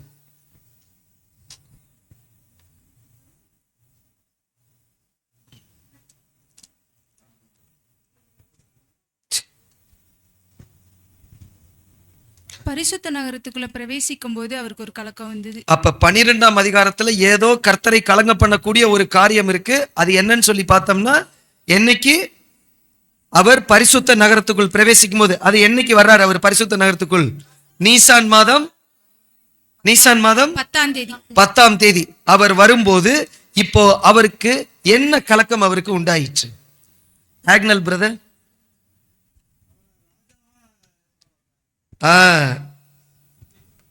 தாவீதின் குமாரனுக்கு ஓசன்னா. அவர் ராஜாவா முன்னிறுத்த. ஓசன்னா என்பதற்கு என்ன அர்த்தம் இருக்கு? 2 தலித்தாள் சிஸ்டர். இப்பொழுதே ரட்சியும் எங்களை ரட்சியும், அல்லது இப்பொழுதே ரட்சியும் அல்லது எங்களை ரட்சியும். இந்த வார்த்தை எப்படி அவரை கலங்க பண்ணும்? கைகளை உயர்த்தவும். இப்போ தாவீதின் குமாரனுக்கு ஓசன்னா. இதே ஜனக்கூட்டம் இன்னும் 4 நாள் கழிச்சு என்ன சொல்ல போறாங்க? சிலுவையில் அறியும் சிலுவையிலையும் சொல்ல போறாங்க. அது இவருக்கு கலங்க பண்ணுச்சா? இல்ல, இவர் உயிரை கொடுக்கறதுக்கு ரெடி. இப்பொழுதே ரட்சியும் எங்களை ரட்சியும் சொன்ன இந்த டயத்துல அவருக்கு அடுத்து இன்னும் ஒரு சில சம்பவங்கள்லாம் நடக்குது. அதுதான் அவரை கலக்கத்துக்குள்ள கொண்டு போகுது. அதெல்லாம் நீங்க எக்ஸ்பிளைன் பண்ணணும்னு நான் சொல்றேன். கொஞ்சம் வெயிட் பண்ணுங்க. இன்னும் வேற யாராவது? லதாராணி சிஸ்டர். எடுத்த உடனே தாவீதுங்க ஓசனான்னு சொன்ன உடனே அவருக்கு வந்துருச்சா? இன்னொரு ஒரு விஷயம் இருக்கு. சிஸ்டர் சொல்றாங்க. லதா சிஸ்டர். பிரதர் அவர் சொல்லுவார்ல, மெய்யாகவே மெய்யாகவே நான் உங்களுக்கு சொல்லுகிறேன், கோதுமை மணியானது இல்ல சிஸ்டர், நீங்க எண்டுக்கு பாருங்க. நான் ஸ்டார்டிங் கேக்குறேன், என்ன விஷயம் அவரை கலங்க பண்ணுச்சுன்னு கேக்குறேன். நீங்க முடிவை சொல்லிட்டு இருக்கீங்க. பிரதர் சொல்றாங்க, கன்க்ளூஷன் சொல்றீங்க நீங்க. பிரதர் பிரதர் எல்லோருக்கும் ரட்சிப்பு வழங்கிட வேண்டும், மிகப்பெரிய பாரத்தை தாமே நேரடியாக எதிர்கொள்ள வேண்டியிருக்கு. பிரதரு தலையும் தெரியல. பிரதர் என்ன காரியம் அவரை கலங்க பண்ணினது அப்படின்னா, ரமா சிஸ்டர் நான் கேட்கறது புரியலையா? 12ஆம் அதிகாரத்துல தாவீது குமார் ஓசனான்னு உள்ள வரும்போது அவர் கலங்கும் போது என்ன விஷயம் அவர் முன்னாடி நடந்தது அவரை கலக்கத்துக்குள்ள கொண்டு போகுது? 2 கிரேக்கர்கள் வந்து அவரை பேசணும்னு சொல்லி ஆயிரக்கணக்கான ஜனங்கள் அவரை புகழ்றாங்க, ராஜான்னு சொல்றாங்க. அது ஒரு பக்கம். இப்ப இந்த விஷயம் அவர் மைண்டுக்குள்ள போனா, நம்மளை பார்த்து 1000 பேர் வாழ்கன்னு சொன்னா எப்படி இருக்கு நமக்கு? உண்மையே சொல்லணும், எப்படி இருக்கு? அப்படியே கும்முன்னு இருக்கு. அப்படியே ஆகா எவ்வளவு பேர் சொல்லிட்டாங்க. இது பத்தலைன்னு சொல்லிட்டு இன்னும் 2 பேர் வந்து ஃபாரின்ல இருந்து 2 பேர், போலந்துல இருந்து வந்து 2 பேர் இப்ப வந்து நம்மளை பார்த்து இவர்கிட்ட மட்டும்தான் பேசுவேன், இந்த பிரதர்ட்ட தான் பேசுவேன் அப்படின்னு சொல்லி பேசினா இன்னும் எப்படி இருக்கும்? எப்படி இருக்கும்? எல்லாரும் பாக்குற மாதிரி அப்படி இருந்தா எப்படி இருக்கும் ஒரு சிச்சுவேஷன்? இந்த மாதிரி ஒரு சூழ்நிலையில அவர் கலங்குறார் அப்படின்னா என்ன அர்த்தம்? இது எந்த சோதனைக்கு சாத்தான் மறைமுகமாக இப்ப அவர் மைண்டுக்குள்ள கொண்டு வந்தது? வனாந்தரத்துல அந்த 2ஆம் சோதனையின் மாதிரியா ஒத்து இருக்கா? ரைட். அங்க 2வது என்ன சோதனை? நீ தேவனுடைய குமாரனையானால் தாழ குதியும் அப்படின்னு சொன்னதும், இங்கே இவர்கள் வந்து என்ன பண்றாங்க? பரிசுத்த நகரத்திற்குள் வந்து இவர் யூதருக்கு ராஜாவா இருக்கிற வாழ்கன்னு சொல்றதும் இப்ப இருக்குன்னா, இதை எப்படி நம்ம 2க்கு என்ன வார்த்தை இங்க என்ன வார்த்தை அவருக்குள்ள வந்ததுன்றத ஃபுல்லா நீங்க எக்ஸ்பிளைன் பண்ணுங்க, ஒவ்வொருத்தரா ஒவ்வொரு பாயிண்டா. பிரதர் இதுல இந்த கிரேக்கர்கள் வந்து கேட்கும்போது அவங்களுக்கான அந்த காலம் இன்னும் வரல, புறஜாதிகளுக்கான காலம் இன்னும் வரல. அது ஒரு பாயிண்ட். அதனாலையும் அவங்கள வந்து தவிர்க்கிறதுக்காகவும் அவங்கள டைவர்ட் பண்றதுக்காகவும் ஆண்டவர் சில விஷயங்களை பேசுறாரு. இன்னும் மகிமைப்படுறதுக்கான நேரம் வந்துருச்சு, மனுஷகுமாரன் மகிமைப்படுறதுக்கான நேரம் வந்துருச்சு. கோதுமை மணி மண்ணில் விழுகாம அது ஒரே ஒரு கோதுமை மணியா தான் இருக்கும். அது மண்ணில் விழுந்தாதான்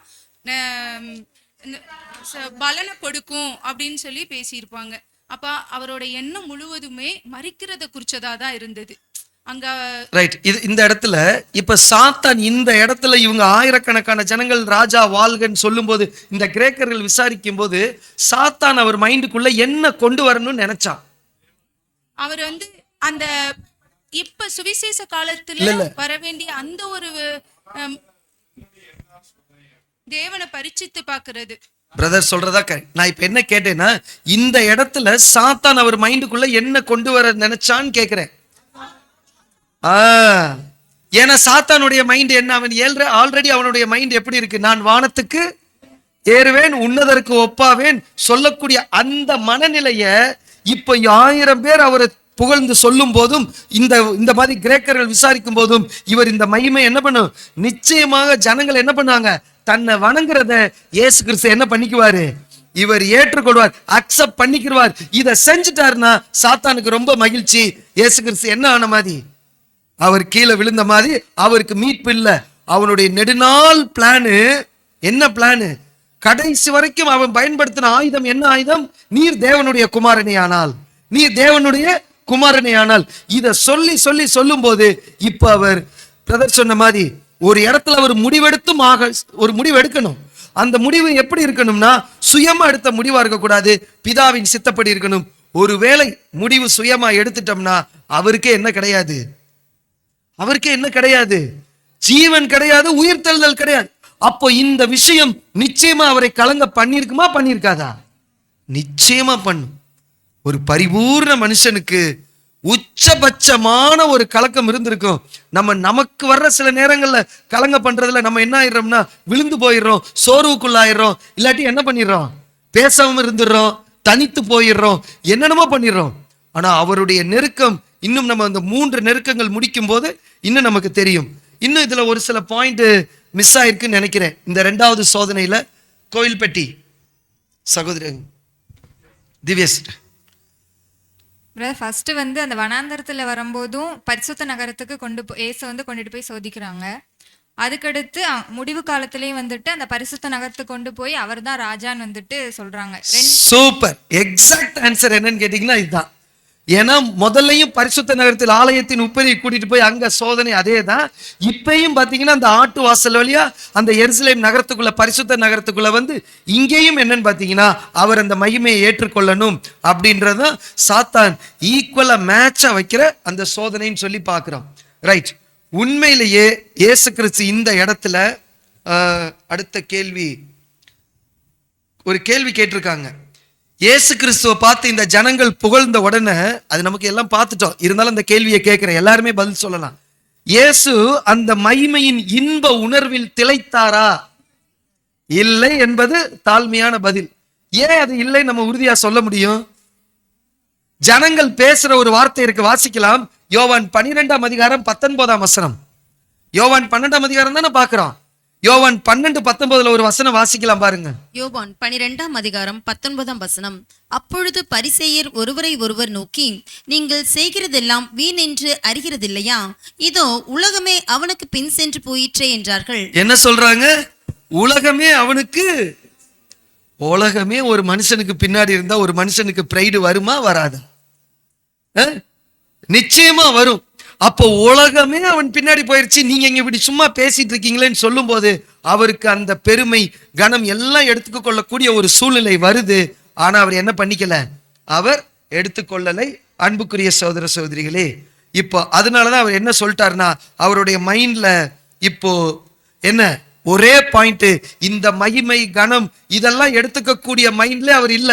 ஒன்னே ஒன்னு அவர் மைண்ட்ல மட்டும் இருக்கு. இந்த சூழ்நிலையில என்ன மட்டும் இருக்கு? அதுவா அவர் சொன்ன வார்த்தை கோதுமை மணியானது. அப்பனா என்ன என்ன என்ன ஆகணும்ன்றது மட்டும் மைண்ட்ல இருக்கு. சத்தமா சொல்லுங்க, சாகணும். நம்ம இப்ப என்ன ஆகணும்? இடுக்கமான வாசல் வழியா வந்தோம்னா எவ்வளவு நமக்கு பிரைடு, என்ன யாரு நம்மளை புகழ்ந்து பேசினாலும் சரி நமக்கு பிரைடு வரும். என்ன இருந்தாலும் சரி, எந்த வாசல் இடுக்கமான வாசல் வழியா வந்திருக்கோன்ற மட்டும் நினைச்சிட்டு முடிவு பரியந்தம் நிலை நிற்பவான்றத மனசுல வச்சிருந்தோம்னா நம்ம மைண்ட்ல என்னதான் இருக்கணும்? இந்த பூமியில வாழ்ற வரைக்கும் தேவனுக்குன்னு வாழணும். என்ன மைண்ட் தான் இருக்கணும்? திருநெல்வேலிக்கு வந்து 2ஆம் தேதி அதுமா என்ன சொல்லியிருக்கீங்க? சாகணும்னு. அந்த ஒண்ணுதான் அவர் மைண்ட்ல. இன்னும் என்னுடைய வேலை வரல, நான் வரணும்னா இப்ப நான் என்னோட உயிரை கொடுக்கணும். இது மட்டும்தான். இங்க மனுஷர் கொடுக்கிற இந்த கணம் இதெல்லாம் எனக்கு என்ன கிடையாது, எனக்கு தேவையே இல்லை. ஏதாவது ஒரு மனுஷன் நல்லா யோசித்து பாருங்க வாழ்க்கையில. இன்னைக்கு ஒரு மனுஷன் நம்மளை ஒரு உயர்ந்த ஸ்தானத்துல எந்த ஒரு மனுஷன் நம்ம உயர்த்தி வச்சிருந்தாலும் சரி, அவங்க எல்லாம் யாருதான்? மனுஷர்கள் தான். யார் நம்மை உயர்த்துறாங்களோ, தாங்கி நம்மளை உயர்த்தி பிடிக்கிறாங்களோ, என்றோ ஒரு நாள் என்ன பண்ணுவாங்க? கீழே தள்ளுவாங்களோ. ரொம்ப அழகா ஜெனியூனா சொல்றீங்க. இன்னும் லோக்கலா சொன்னா எப்படி சொல்லணும்? நம்மளை உயர்த்துறவங்க ஒரு நாள் என்ன பண்ணுவாங்க? தூக்கி தொறுக்கு மிதிப்பாங்க. இல்லாட்டி என்ன பண்ணுவாங்க? தூக்கி போட்டுருவாங்க. அவளை வச்சுக்குவோமே போதும். அப்படின்னா இந்த ப்ரைடு இந்த இது எதுவுமே தேவையில்லை. ஒன்னே ஒன்று என்னன்னா, நாம் எதற்காக வந்தோனோ அதுக்காக இந்த பூமியில என்ன பண்ணணும்? நாம வாழணும், தேவனுடைய சித்தம் செய்யணும். அது இந்த 2வது காரியம் பார்த்தீங்கன்னா, மற்றவர்களிடமிருந்து ஒரு பாராட்டு கனம் புகழ் வரும்போது அவர் என்ன பண்ணல? ஏற்றுக்கொள்ளவே இல்லை. ஏற்றுக்கொண்டாதானே நமக்கு பிரச்சனை. அதேதான் இப்ப நாமளும் இந்த பூமியில யாரிடமாவது ஏதாவது வந்ததுன்னா நம்மளும் எப்படித்தான் இருக்கணும்? அதை எங்க கொண்டு போயிடக்கூடாது. சிந்தைக்கு அதை நாம் கொண்டு போக கூடாதுன்னு சொல்லி பார்க்கிறோம். ரைட். இப்போ அடுத்து 3rd ஒன்.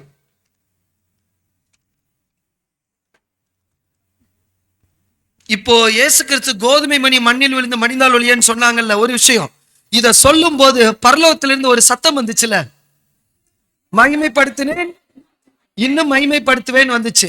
இது எங்கிருந்து வந்த சத்தம்? பிதாவின் இடத்துல இருந்து. இது மாதிரி இன்னும் 2 சத்தம் வந்திருக்கு. இருங்க தலித்தாள் சிஸ்டர், இருங்க.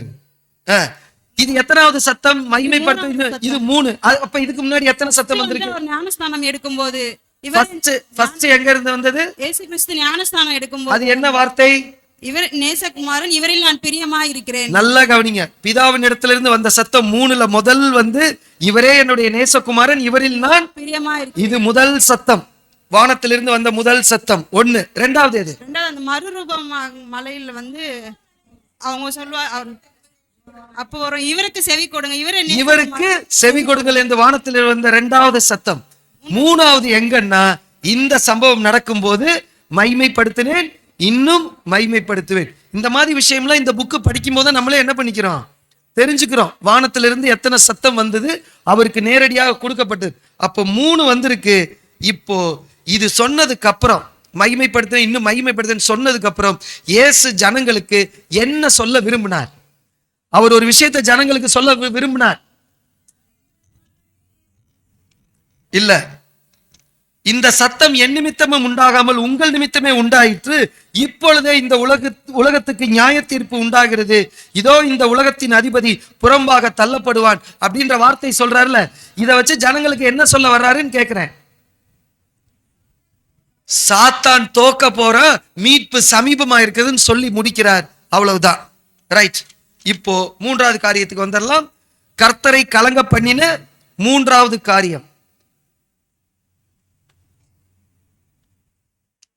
ரைட். இப்ப இயேசு கிறிஸ்துவுக்கும் சரி நமக்கும் சரி, சாத்தான் எப்பயுமே நமக்கு எதுல சோதனை வைப்பான்? நமக்கு சத்துரு யாரு? புது சிருஷ்டியின் சத்துரு யாரு? பழைய மனுஷன் மட்டுமா? உலகம், மாமிசம், சாத்தான், பாபிலோன், அது அதுக்கப்புறம். இப்படி இருக்கும்போது இத்தோடு இப்ப சாத்தான் சில நேரங்கள்ல புது சிருஷ்டிக்கு என்னன்னா, சந்தேகம், தோல்விகள் இவற்றையும் கொண்டு வந்து என்ன பண்ணுவானா? டெஸ்ட் வைக்கும் போது இப்போ சாத்தானுக்கு நாம் எப்படி வந்து ரியாக்ட் பண்றது அப்படின்னா, எங்க போகணும்னா இந்த கடைசி சோதனை. எதுக்கு? யோவான் 13ஆம் அதிகாரத்துக்குள்ள போறோம். இந்த யோவான் 12 முதல் சோதனை எங்க பார்த்தோம்? கர்த்தர் கலங்கின காரியம் எந்த அதிகாரத்துல? யோவான் 11. 2வது 12, 3வது 13. இது எல்லாம் எவ்வளவு காலப்பகுதிக்குள்ள நடக்குது? 10 days, 7 days to 10 days, 2 weeksக்குள்ள தான் நடக்குது. அப்போ 3வது எங்கன்னா, யோவான் 13ஆம் அதிகாரத்துக்குள்ள போகும்போது, ஒரு வாரம் கழிச்சு வரும்போது, இங்கே இயேசு கிறிஸ்து மீண்டும் கலக்கம் அடைகிறார். கர்த்தரை கலங்க பண்ணின 3வது காரியம் அது. இந்த 3வது காரியமானது சாத்தான் இயேசு கிறிஸ்துனுடைய ஊழியத்துல, வனாந்தரத்துல அவன் சோதித்த 3ஆம் வனாந்தர சோதனையின் மாதிரியை போல இருக்குது. சாத்தான் 3வது அங்க என்ன சோதனை வைத்தார் துவக்கத்துல, இங்க 13ஆம் அதிகாரத்துல என்ன கலக்கம் அடைந்தார்? இது ரெண்டையும் யார் சொல்றது? 3ஆம் சோதனைக்கு தான் 3ஆம் சோதனைக்கு மாதிரியா இருக்கு இங்க வந்த கலக்கம். ராம்குமார் பிரதர் வந்து இது என்ன சோதனை, இங்க ஏன் கலங்குறாரு மட்டும்தான் சொல்ல போறாரு. இதுல என்ன பாடம்ன்றதை நீங்க தான் சொல்ல போறீங்க. 3வது சோதனை வந்து சாத்தான் வந்து அந்த ராஜ்யத்தை காமிச்சு அந்த மகிமையை காமிச்சு இதெல்லாம் நீ எடுத்துக்கலாம் அப்படின்றத சொல்லும் பொழுது வந்து நீர் என்னை சாஷ்டாங்கமாய் வணங்கினால் இந்த ராஜ்யங்களை என்ன பண்ணு. ஆமா ரைட். இது வந்து அங்க சோதனை துவக்கத்துல. அதே மாதிரி கடைசி அந்த காட்டி கொடுக்க போகும்போது வந்து இதுக்கும் தொடர்பு பண்ணி பார்க்கலாம். சீக்கிரமாக செய்ய வேண்டியதை செய். ஓகே, யூதாஸ் காரியத்துக்கு சொல்லும் பொழுது ரைட். இது ரெண்டும். இப்ப அடுத்த கேள்வி, 3வது சோதனையில் சாத்தானுடைய சூழ்ச்சிகள் என்ன? சாத்தான் என்ன சூழ்ச்சி செய்து இயேசுவை விழ நினைத்தான்? அவனுடைய சூழ்ச்சி, அவனுடைய மனதின் எண்ணம் என்ன? சாத்தானுடைய மைண்ட் என்னன்னு கேட்கிறேன். இந்த 3வது சூழ்ச்சியில சாத்தானுடைய மைண்ட் என்ன? கேள்வி புரியலையா? கஷ்டமா இருக்கா? சாத்தானுடைய மைண்ட் என்ன இந்த இடத்துல? இங்க சொல்றாங்க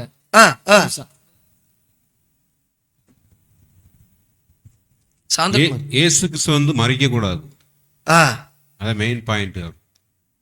மைய பாயிண்ட் இயேசு கிறிஸ்து மறிக்க கூடாது. அதுக்காக இந்த ஒரு சோதனை. கரெக்ட். பிரதர் சொல்றது ஒரு பாயிண்ட் ஆஃப் வியூல கரெக்ட். தலித்தாள் சிஸ்டர், சாத்தான் முன்பு அவங்க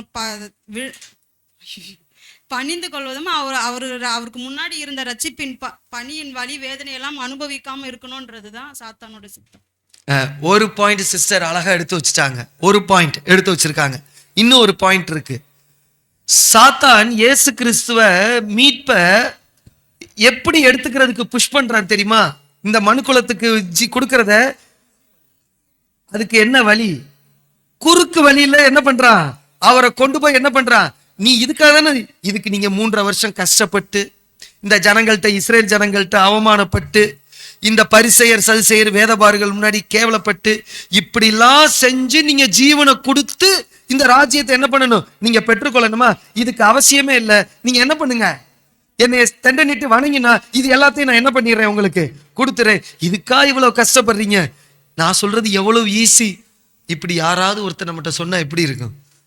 யாராவது நம்மளுக்கு நீங்க ஞானஸ்நானம் எடுத்து 2 மாதத்துல 1,44,000 ஆயிருவீங்க அப்படின்னு சொன்னா எப்படி இருக்கும் நமக்கு?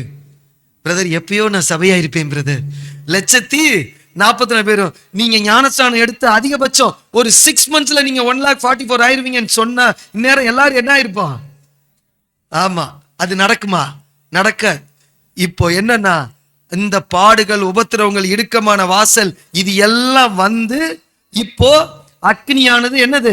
சோதிக்கப்படணும். இது எல்லாம் செஞ்சுதான். இப்போ சாத்தான் இயேசு கிறிஸ்து முன்னாடி என்ன பண்ணனா, ஒரு குறுக்கு வழியை காண்பித்து என்ன பண்றானா, அவரை விழ வைக்கணும்னு பாக்குறா. ஆனா இயேசு கிறிஸ்து என்ன ஆகல, அவர் விழுகல. ரைட். இந்த 2 சம்பவம். சிஸ்டர் ஒரு பாயிண்ட் சொன்னாங்க, நான் ஒன்னு சொல்லியிருக்கேன் வேற. சாத்தானுடைய மைண்ட் என்ன அவரை விழ வைக்கிறதுக்கு? இந்த வழியில போயிருந்தாருன்னா அவருக்கு இது வந்திருக்காது. என்ன? சாத்தான் சொன்னதை கேட்டிருந்தா அவருக்கு என்ன வந்திருக்காது? யார் சொன்னது? மரணமே வந்திருக்காது. இந்த பாயிண்ட்லாம் இருக்கு, அதெல்லாம் நீங்க சொல்லணுன்றதுக்காக தான் கேட்கிறேன். அவருக்கு வலி, வேதனை, அவமானம், யாராவது நம்ம மேல உமிழ் நீர் காரி துப்பிட்டா நமக்கு எப்படி இருக்கும்? ஆனா அவர் மேல துப்புனாங்களா? இப்போ சாத்தான் சொன்ன இந்த வழியில வந்திருந்தா ஆதாம் படாத அவமானங்கள் எல்லாம் இயேசு கிறிஸ்து பட்டார்ல, இதெல்லாம் இயேசு கிறிஸ்து அனுபவிக்க வேண்டிய அவசியமே இல்லை. ரொம்ப ஈஸியா இருந்திருக்கும். ஆதாம யாராவது தலையில கொட்டினாங்களா? ஆதாம யாராவது கன்னத்துல அரைஞ்சாங்களா? ஆதாம் முகத்துல துப்புனாங்களா? ஆதாமுக்கு சரிநிகர் சமான விலை ஈடுபலி கொடுக்க தானே வந்தார். அப்ப ஆதாம் கொடுக்காததெல்லாம் இப்ப யார் கொடுக்கிற மாதிரி இருக்கு? ஏன் இவர் இவ்வளவு கஷ்டப்பட்டு கொடுக்கணும்? என்னைக்காவது சிந்திச்சிருக்கமா? அப்போ என்னன்னா, இது எல்லாமே குறுக்கு வழியில அவருக்கு என்ன பண்ண, இத சொல்லும் போது இப்போ இந்த வலியோ மரணமோ எதுவுமே இல்லாம அவருக்கு கிடைக்க வேண்டியது.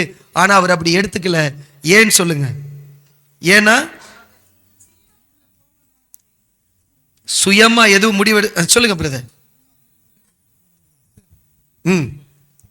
அதாவது இயேசு நமக்காக வழியா இருக்காரு. அதே மாதிரி நம்மளும் அதே மாதிரி பாடுபட்டு தான் போக முடியும். இதுக்காக சரி, அடுத்து மாலா சிஸ்டர்.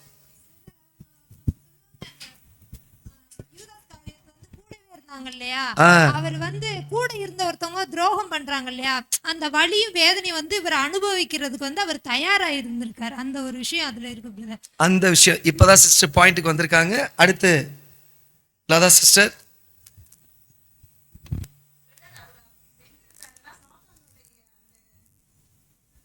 சாத்தானுடைய அந்த பொய்யை பிரதிநிதித்துவம் பண்றதா ஆயிரும் பிரதர். அதனாலதான் அவர் அப்படி செய்யல பிரதர். அவர் அந்த வேதனையை அனுபவிக்கணும் அப்படின்னு. ரைட். இன்னும் இப்ப சிஸ்டர் சொன்ன மாதிரி மூன்றாவது அந்த விஷயத்துல அவரை கலங்க பண்ணின காரியம் முக்கியமா எது? சிஸ்டர் சொன்னாங்கல்ல,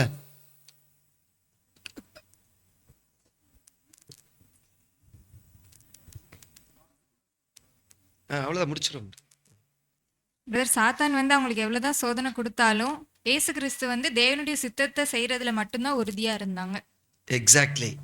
அடுத்து மூணாவது, தன் கூட இருக்கக்கூடிய சிநேகிதன் இப்ப என்ன பண்ண போறா? காட்டி கொடுக்க, துரோகம் பண்ண போறா. இந்த விஷயத்துல அவருக்கு எப்படி இருந்திருக்கும்? என்ன உணர்வு இருந்திருக்கும்? வலி இருந்திருக்கும்னு நீங்களே சொல்லிக்க. கையை உயர்த்தி சொல்லுங்க, மைக்கிலே சொல்லுங்க.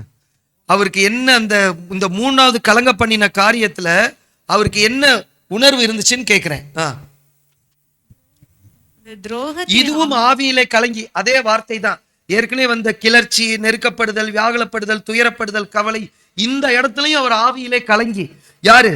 யூதாஸ் காட்டி கொடுக்க போறான்றது தெரிஞ்ச உடனேயே அவர் ஆவியிலே கலங்கினா இங்கேயும் இதே வார்த்தை தான் வருது. அதுக்கு என்ன முக்கியத்துவம்னு கேட்கிறேன். துரோகத்தின் ஆழத்துக்கே ஜீசஸ் கிரைஸ்ட் போயிருப்பார். ஏன்னா கூடவே இருந்த ஒருத்தர் நம்மளை காட்டி கொடுத்துட்டாருங்கும் போது அந்த துரோகத்தை அவரால் தாங்க முடிஞ்சிருக்காது. தனிப்பட்ட விதமா மாம்சமா இருக்கிறபடியால அந்த பாரமும் அவர் ரொம்ப நெருக்கி இருக்கும் பிரதர். அந்த துரோகத்தினுடைய ஆழத்துக்கு அவர் போயிருக்கிறாரா? சரி, இப்போ தலை, நம்முடைய தலை யாரு?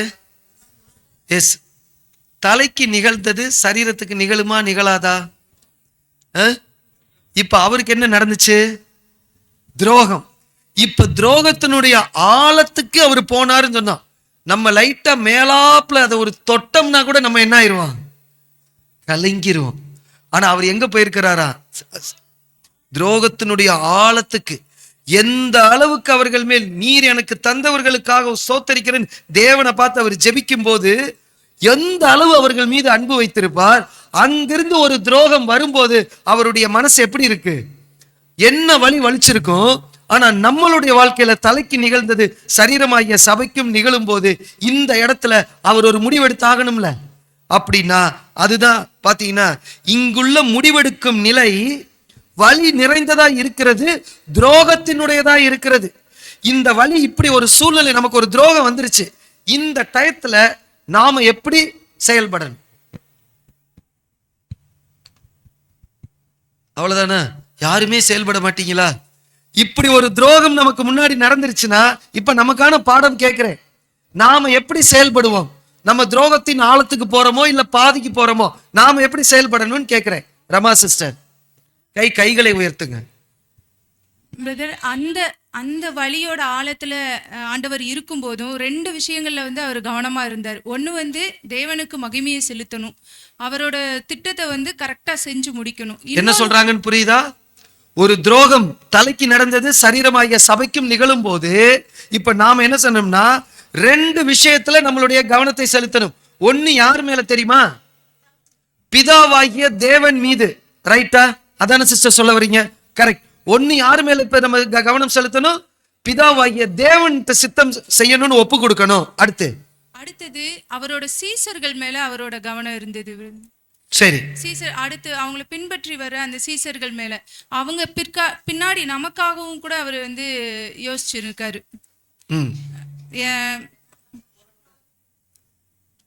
இப்போ இந்த இடத்துல ஒரு டிசிஷன் எடுக்கும் போது ஃபர்ஸ்ட் நீங்க சொன்னது கரெக்ட். பிதாவாகிய தேவன் மீது, அங்க சீசர். இப்ப நாம யார் மேல நம்ம நம்பிக்கை வச்சு இருக்கணும்?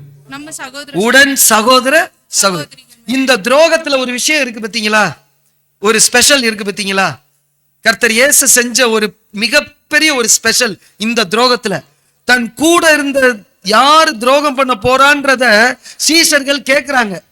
கேட்கும் போது இயேசு கிறிஸ்து என்ன பண்ணல? சொல்லல. யார் அந்த துரோகின்ற பெயரை இன்னொரு சீஷர்கிட்ட சொல்லல. நம்ம எப்படி யாராவது கேட்டாங்கன்னா எப்படி இன்சியலு, பேரு, அட்ரஸ், பின்கோடு, இன்னும் என்னது ஊரு, ஸ்டேட் விட்டு எல்லாம் எழுதி என்ன பண்ணிடுவோம்? யாருன்னு கேட்டா என்ன பண்ணிடுவோம்? அவ்வளத்தையும் கொடுத்துருவோம். அப்பாடா, இதை கொடுத்துட்டு வந்ததுக்கு அப்புறம் தான் பிரதர் எனக்கு தூக்கமே வந்துச்சு. யாரு பண்ணான்னு சொன்ன இருக்கா இல்லையா? ஆனா அங்க அவர் பேரை கூட சொல்லல. அப்படின்னா இதுவும் கூட நமக்கு ஒரு பாடம். வழி நிறைந்தது ஒரு தனி மனிதனுக்கு. இதுல வேற யாருமே சம்பந்தம் இல்லை. இந்த துரோகம்ன்றது ஒவ்வொருத்தரும் தனிப்பட்டு சம்பவிக்கக்கூடியது. நல்லா புரிஞ்சுக்குங்க. இதுல எந்த கூட உடன் சகோதரர் ஒருவருக்கு மட்டும் இழைக்கப்பட வேண்டியது துரோகம். அப்படி வரும்போது அந்த இடத்துல அந்த பெயரை கூட அவர் சொல்லலை அப்படின்னா இது ஆஸ் பர் இண்டிவிஜுவல் ஒவ்வொருத்தங்களுக்கு வேற வேற மாதிரி அனுபவம் இருக்கும். அதுல நாம எப்படி இருக்கோம்னா பிதாவாகிய தேவன் மீது நம்பிக்கையா இருக்கணும். நம் உடன் சகோதரர்களோடு எப்படி இருக்கணும்னா அன்புல நாம நிலைத்திருக்கணும்னு சொல்லி பார்க்கிறோம். நமக்கு பாடமா தான் அவர் அந்த இடத்துல நடந்துக்கிட்டாங்க. எஸ், நமக்கு பாடம் அங்க கிடைக்கணும் அப்படின்றதுக்காக. என்ன பாடம் கிடைக்கணும்? வேற யாராவது சொன்ன பாடம். நம்ம வந்து ஒருத்தர் பேரை வந்து சொல்லி பேசிடக்கூடாது அப்படின்னு. ஓகே, இந்த மூணாவது சம்பவத்துல வேற ஏதாவது விடுபட்ட பாயிண்ட்டுகள்?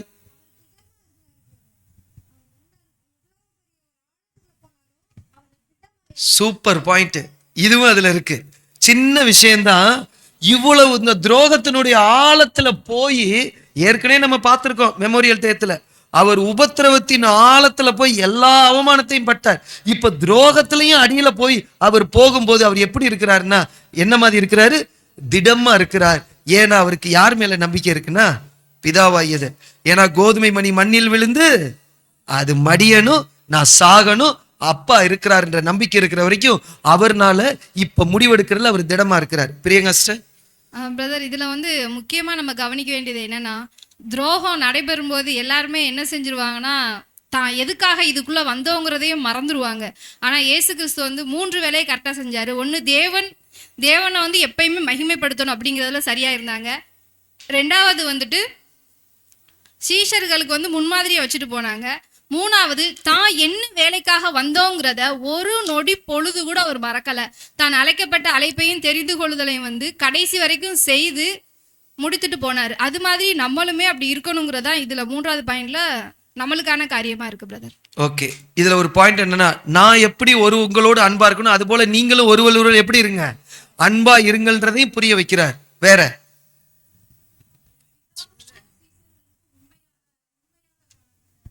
Okay okay. அப்புறம் வந்து என்ன அப்படின்னா இயேசு கிறிஸ்து வந்து அவருடைய பாயிண்டில் வந்து ரொம்ப கரெக்டாக இருந்தார். அவருடைய வேலை என்னன்னா அப்படின்னா அவர் வந்து சிலுவையில் ரத்தம் சிந்துறது அப்படின்றது அவருடைய பாயிண்ட்டு. இதில் வந்து இவர் காட்டி கொடுக்கறதுக்கு வந்து இவர் திங்க் பண்ணும்போது அந்த செயலை செய்ய வரும்போது அதில் தலையிட்டிருப்பார் அப்படின்னா அவருடைய அந்த டைமிங் வந்து மிஸ் ஆகிருக்கும். இன்னும் வேற ஒரு கோணத்தில் அது போயிருக்கும். ஆனால் அதை வந்து அவர் வந்து பார்க்காம என்னுடைய வேலை என்ன அது வந்து ஸ்ட்ரைட்டாக வந்து அந்த வேலைக்காக அதை வந்து அவர் வந்து செஞ்சுருக்காரு. அதே மாதிரி நமக்கு என்னென்னா நம்முடைய சகோதரன் மூலமாக ஒரு வந்து பாடு நமக்கு வருது அப்படின்னா நம்ம அந்த பாடு அவர் வந்து நமக்கு துரோகம் பண்ணுறாரு அப்படின்னு நம்ம நினச்சோம் அப்படின்னா நம்ம அந்த கோணத்தில் அவரை பின்பற்றது என்ன செஞ்சார் எப்படி நோண்டி அவரை கேட்டு அந்த வியூவில் நம்ம போனோம் அப்படின்னா கண்டிப்பாக நம்ம 1,40,000 பேர் அந்த அந்த அந்த அந்த வியூவை நம்ம நோக்காமல் இன்னொரு கோணத்தில் நம்ம போயிடுவோம். அதான் நமக்கு வந்து ஒரு பாடமாக இருக்குது. ஓகே, அழைப்பை குறித்து எச்சரிக்கையாக இருக்கணும். ஒரு பாயிண்ட்டு. இன்னொரு விஷயம் ஆண்டவராக இயேசு கிறிஸ்து யூதாஸ் காரியத்தை வந்து நேசிக்க தான் செஞ்சார். நம்மளுக்கு நம்ம குடும்பத்தில் நம்ம ஐக்கியத்தில் உடன் சகோதரர்கள் இருக்கட்டும் வெளியே இருக்கட்டும் அவங்க நம்மளுக்கு இந்த துரோகம் செஞ்சால் கூட நம்ம அவங்கள நேசிக்கணும். ஸோ நம்ம போராட்டம் வந்து மாம்சத்தோடு ரத்தத்தோடு இல்லை, அந்த கிரியை செய்கிற சாத்தானோட தான் நம்ம போராடணும் ப்ரேயரில். ஓகே, அடுத்து இதில் சகோதரர் இயேசு எவ்வாறு கலைஞன சிந்தை இந்த 3வது விஷயத்தில் கையாண்டார் என்பதுக்கு அந்த வார்த்தை அழகாக இருக்கு. நம்முடைய தனிப்பட்ட இழப்பினுடைய ரண வேதனை மிகவும் அதிகமாக இருந்த போதும் தமக்காக தேவன் வகுத்திருந்த பாதையின் மீதே இயேசு கவனமாக இருந்தார். அந்த வழியில தான் கவனமாக இருந்தார். அதனால் அவரால் தம்முடைய உண்மையான சீஷர்களை அன்பின் உயரிய தரநிலைக்கு உயர்த்தவும் முடிந்தது. அப்ப தனக்கு வர்ற துரோகத்துல நம்ம நடக்கிற செயல் யாரை முன்னோக்கி செல்லுமா? நம் கூட இருக்காங்க பார்த்தீங்களா, அவங்களே என்ன பண்ணுமா, ஒரு உயர்ந்த நிலைக்கு, நம்ம பண்ற செயல் அவங்களே ஒரு உயர்ந்த நிலைக்கு கொண்டு போகும். கடைசியா நம்ம முடிச்சிடலாம். அப்படின்னா இந்த துரோகத்தை நான் அனுபவிச்சிருக்கேன். இந்த துரோகத்தை இது உங்கள் வாழ்க்கையிலையும் இந்த மாதிரி அனுபவங்கள் வந்துச்சுன்னா நீங்களும் எப்படி இருங்க. இது போக, இந்த 3 சம்பவங்கள் போக அடுத்த அதிகாரத்துல என்ன இருக்கு? யோவான் 14ஆம் அதிகாரத்தை பத்தி 2 விஷயம் பார்த்து முடிச்சிடலாம். யோவான் 14ஆம் அதிகாரத்துல என்ன இருக்கு? இந்த 14ஆம் அதிகாரம் தான் கர்த்தர் இயேசுவை கலங்க பண்ணின காரியங்கள். யோவான் 11, 12, 13. இப்ப 14ஆம் அதிகாரத்துல அனைவருக்கும் மீட்கும் பொருளாக யார் இருக்கிறார்? கர்த்தர் இயேசு. அதனுடைய வீரியம், அவர் படக்கூடிய அவமானம், அவருடைய இழப்பு, இது எல்லாத்தையும் சேர்த்து அவர் நமக்கு கொடுக்கக்கூடிய அந்த ஆறுதலான வார்த்தைகள் எல்லாமே எங்க இருக்குன்னு சொன்னோம்னா யோவான் 14. எப்படி இயேசு கிறிஸ்து ஞானஸ்நானம் எடுத்த உடனே அவர் உபவாசித்து ஜெபம் பண்ணினார், சாத்தான் சோதித்தான். இயேசு கிறிஸ்து எதனால் ஜெயிச்சார்? வார்த்தையினாலே ஜெயிச்சார். சாத்தான் அவரை விட்டு விலகி போனான். இப்போ நமக்கும் ஞானஸ்நானம் எடுத்து நாமளும் ஜெபித்து வாழ்க்கையில நடக்கும்போது சாத்தான் இருந்து சோதனை நமக்கும் வரும். நாமளும் எப்படி ஜெயிக்கணும்? வார்த்தையினால ஜெபிக்கணும். இப்ப சாத்தான் என்ன ஆயிடுவான்? அதுக்கப்புறம் வரவே மாட்டானா? எப்ப இருப்பா? அப்போ இப்ப பார்த்த இந்த அனுபவங்கள், அவர் கர்த்தரை கலங்க பண்ணின காரியங்கள்ல எப்படி லாசருவை அவர் எழுப்பும் போதும் அவர் அந்த மகிமையை தான் எடுத்துக்கொள்ளாமல் தேவனுக்கு கொடுத்தாரோ. 2வது என்ன விஷயம்? பரிசுத்த நகரத்துக்குள்ள வரும்போதும் அவர் என்ன பண்ணிக்கல, அவர் ராஜாவாக தன்னை அந்த புகழ் இதெல்லாம் வரும்போது அதையும் அவர் கொண்டு போகல. அதே மாதிரி நாமும் 3வது சோதனையில என்ன டிசிஷன் எடுக்கும் போது அதை அப்பையும் அவர் 3 விஷயத்திலையுமே பிதாவாகிய தேவனை தான் அவர் என்ன பண்ணியிருக்கிறாருன்னா அவர் முன்னிறுத்தி இருக்கிறாருன்னு சொல்லி பார்க்கிறோம். ஸ்டார்டிங்லயும் சரி, இயேசு என்ன சொல்றாருன்னா, நான் ஜெயம் கொண்டது போல நீங்கள் ஜெயம் கொள்ளுங்கள். அதை சொல்லிட்டு யோவான் 14 உங்கள் இருதயம் கலங்காமல் இருப்பதாக, ஏன்னா என் பிதாவின் வீட்டில் அநேக வாசஸ்தலங்கள் உண்டு, நான் போய் ஒரு ஸ்தலத்தை ஆயத்தம் பண்ணி வந்து உங்களை என்ன பண்றேன், கூட்டி செல்றேன்னா நமக்கு ஒரு பரிசு பொருள் இருக்கு, ஜீவ கிரீடம் இருக்கு. அந்த இலக்கை பாருங்கள், இறுதி பலன் மேல் நீங்கள் கவனம் செலுத்துங்கள். ஏன்னா நம்முடைய வாழ்க்கையில் நடந்தது யாருடைய வாழ்க்கையில் நடந்திருக்கு? இயேசு கிறிஸ்துவுக்கும் நடந்திருக்கும் போது நாம் ஜெபிக்கும் போது அவர் மூலமா தான் ஜெபிக்கிறோம். சோ நாம் நம்மளுடைய வாழ்க்கையில் நடக்கக்கூடிய சோதனைகளை அவர் வாழ்க்கையோடு பொருத்தி பார்க்க முடியும். வழி நடத்துவதற்கு இயேசு கிறிஸ்துவனுடைய உதவியும் நமக்கு கிடைக்கும். இப்படி இருக்கும்போது நாம் பரிசுத்தாவியை பெற்றுக்கொண்டு, நான் ஒரு தேற்றரவாளனை உங்களுக்கு அனுப்புவேன், அவர் உங்களை சகல சத்தியத்திற்குள்ளும் நடத்துவார்னு வரக்கூடிய சோதனைகளில் இயேசு கிறிஸ்துவோடு கூட இருந்து அந்த பரிசுத்தாவி வழி நடத்தியது போல நாமும் இந்த ஒரு தேற்றரவாளன் பரிசுத்தாவி துணையோடு நாம் இருக்கும்போது நமக்கு ஒரு சமாதானம் கிடைக்கும். அதுதான் யோவான் 14ஆம் அதிகாரத்தில் சொல்லக்கூடிய தேவ சமாதானம் நம்மோடு இருக்க தேவன் தாமே கிருபை செய்வராக. ஆமென். பொறுமையோடு கேட்டவங்களை தேவன் தாமே ஆசீர்வதிப்பராக. ஆமென். இந்த வாய்ப்பை கொடுத்த அன்பு சகோதரர்களுக்கு கிறிஸ்துவுக்குள்ளான நன்றிகளை ஏறெடுத்துக் கொள்கிறேன்.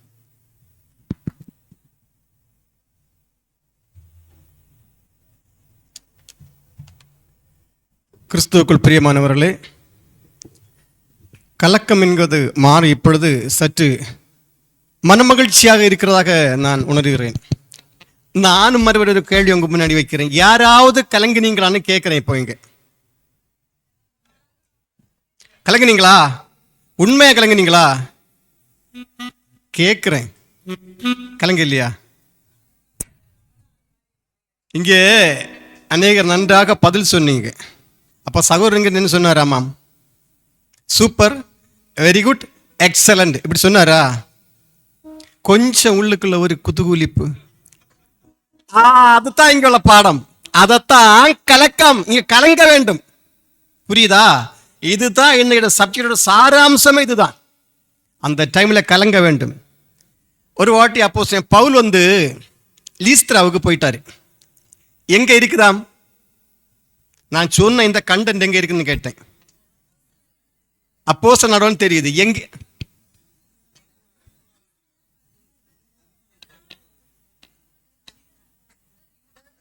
இங்க கலங்க வேண்டும். அதுக்காகத்தான் யார் ஒரு பதில் சொல்வீங்க, நீங்க கலங்க வேண்டும். கட்டாயமா பதில் சொன்னா கலங்குவீங்க, கலங்கணும். அதுதான் தேவனுடைய ஆவி.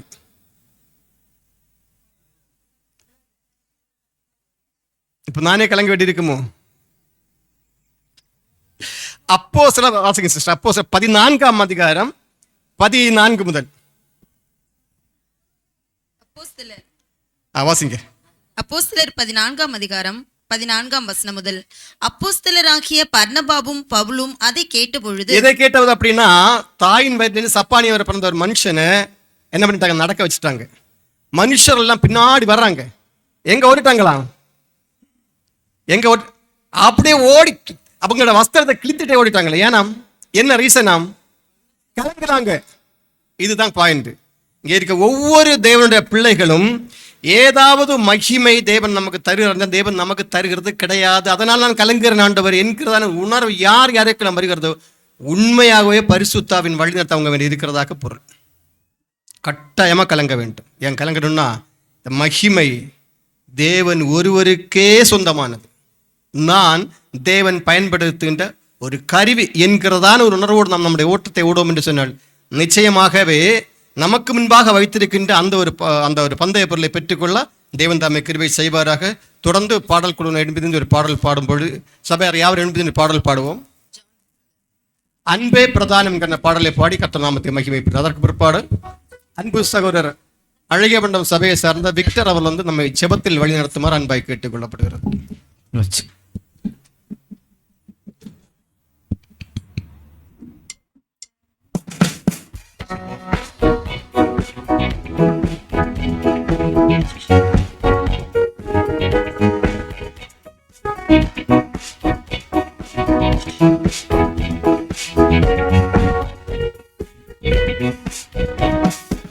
அன்பே பிரதானம் சகோதர அன்பே பிரதானம், அன்பே பிரதானம் சகோதர அன்பே பிரதானம்.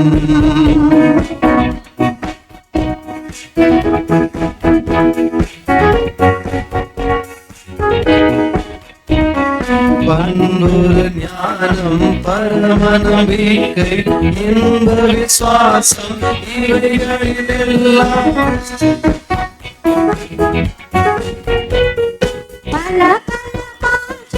படித்தறிந்தாலும் கலகல வெள்ளோ கைமணியாமி அன்பே பிரதானம் சகோதர அன்பே பிரதானம்.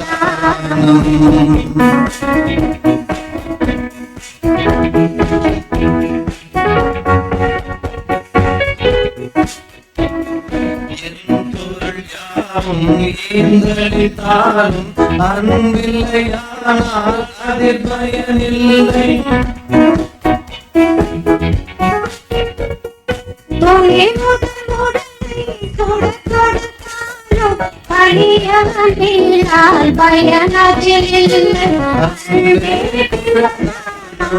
சகோதர அன்பே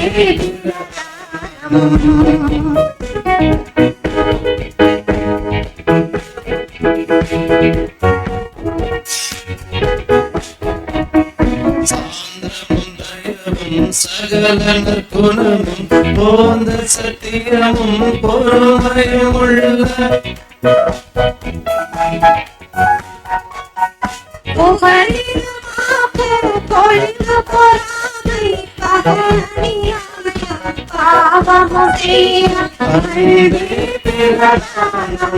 சகோதர அன்பே பிரதானம்.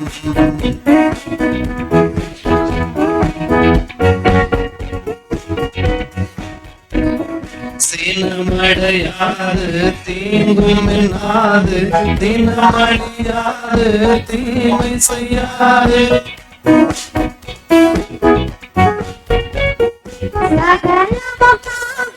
சகல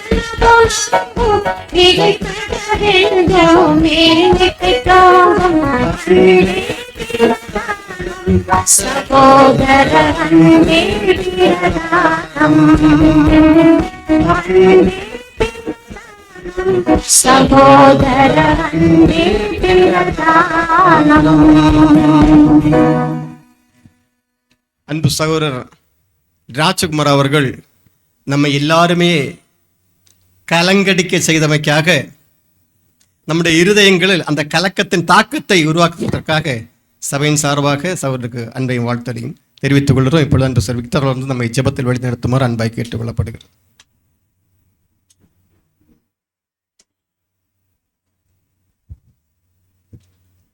ஜெபம் செய்வோம்.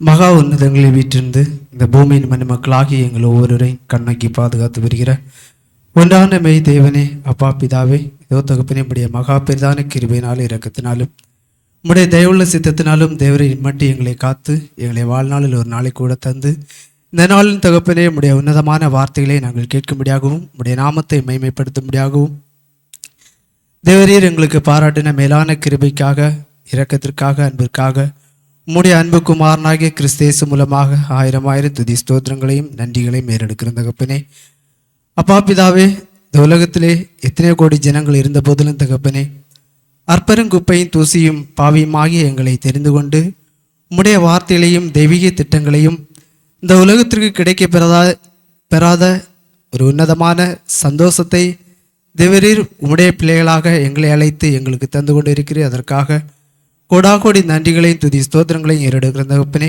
அப்பா பிதாவே, இந்த நாளிலும் சகோதர சிநேகம் நிலைத்திருக்க கடவுது என்கிறதான ஒரு உன்னதமான ஒரு தீமின்படியாக இந்த ஒரு நாள் கூடுகையிலே தேவரீர் எங்களை ஆயத்தப்படுத்தி இந்த இடத்திலே உம்முடைய நாமத்தை மேன்மைப்படுத்த தேவரீர் எங்களுக்கு செய்த மேலான கிருபைக்காக மீண்டுமாக நன்றிகளையும் துதி ஸ்தோத்திரங்களை ஏறெடுத்துக் கொள்கிற தகப்பனே, அப்பா பிதாவே, என்ன நோக்கத்தோடு தேவரீர் இந்த இடத்திலே எங்களை கூட்டி சேர்த்தீரோ அந்த நோக்கத்தை தேவரீர் நிறைவேற்றியிருக்கிறேன். அதற்காக நன்றி தகப்பனே.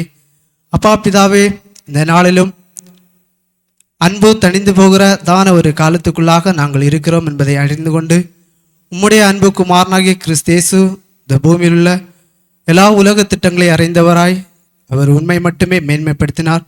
அதே போல அவருடைய அடிச்சுவடுகளை பின்பற்றி வருகிற நாங்கள் எதற்காக அழைக்கப்பட்டோமோ அந்த அழைப்பிலே நாங்கள் நிலைத்திருந்து ஒருபோதும் நாங்கள் எங்களை மேன்மைப்படுத்தி விடாதபடி உண்மையும் உம்முடைய அன்பு குமாரனாய் கிறிஸ்தேசுவையும் பின்பற்றி அப்போஸ்தலருடைய அடிச்சுவடுகளை பின்பற்றி உம்முடைய நாமத்தை மட்டும் மகிமைப்படுத்த தேவரீர் எங்களுக்கு கிருபை பாராட்டும்படியாக கூட கெஞ்சிரோம். இந்த நாளிலும் சத்திய வார்த்தைகளை பகிர்ந்தளித்த அன்பு சகோதரர்களையும் தேவரை ஆசீர்வதிக்கும்படியாக கெஞ்சிரோம். இந்த நாளிலும் இந்த ஒரு கூடைக்கு வர முடியாமல் இருக்கிறதான அன்பு சகோதர சகோதரி அங்கங்களை உம்முடைய கருத்திலே தருகிறோம். தேவரீர் அவர்களையும் இருக்கிற இடத்திலே பாதுகாத்துக் கொள்ளும்படியாக கூட கெஞ்சிரோம்.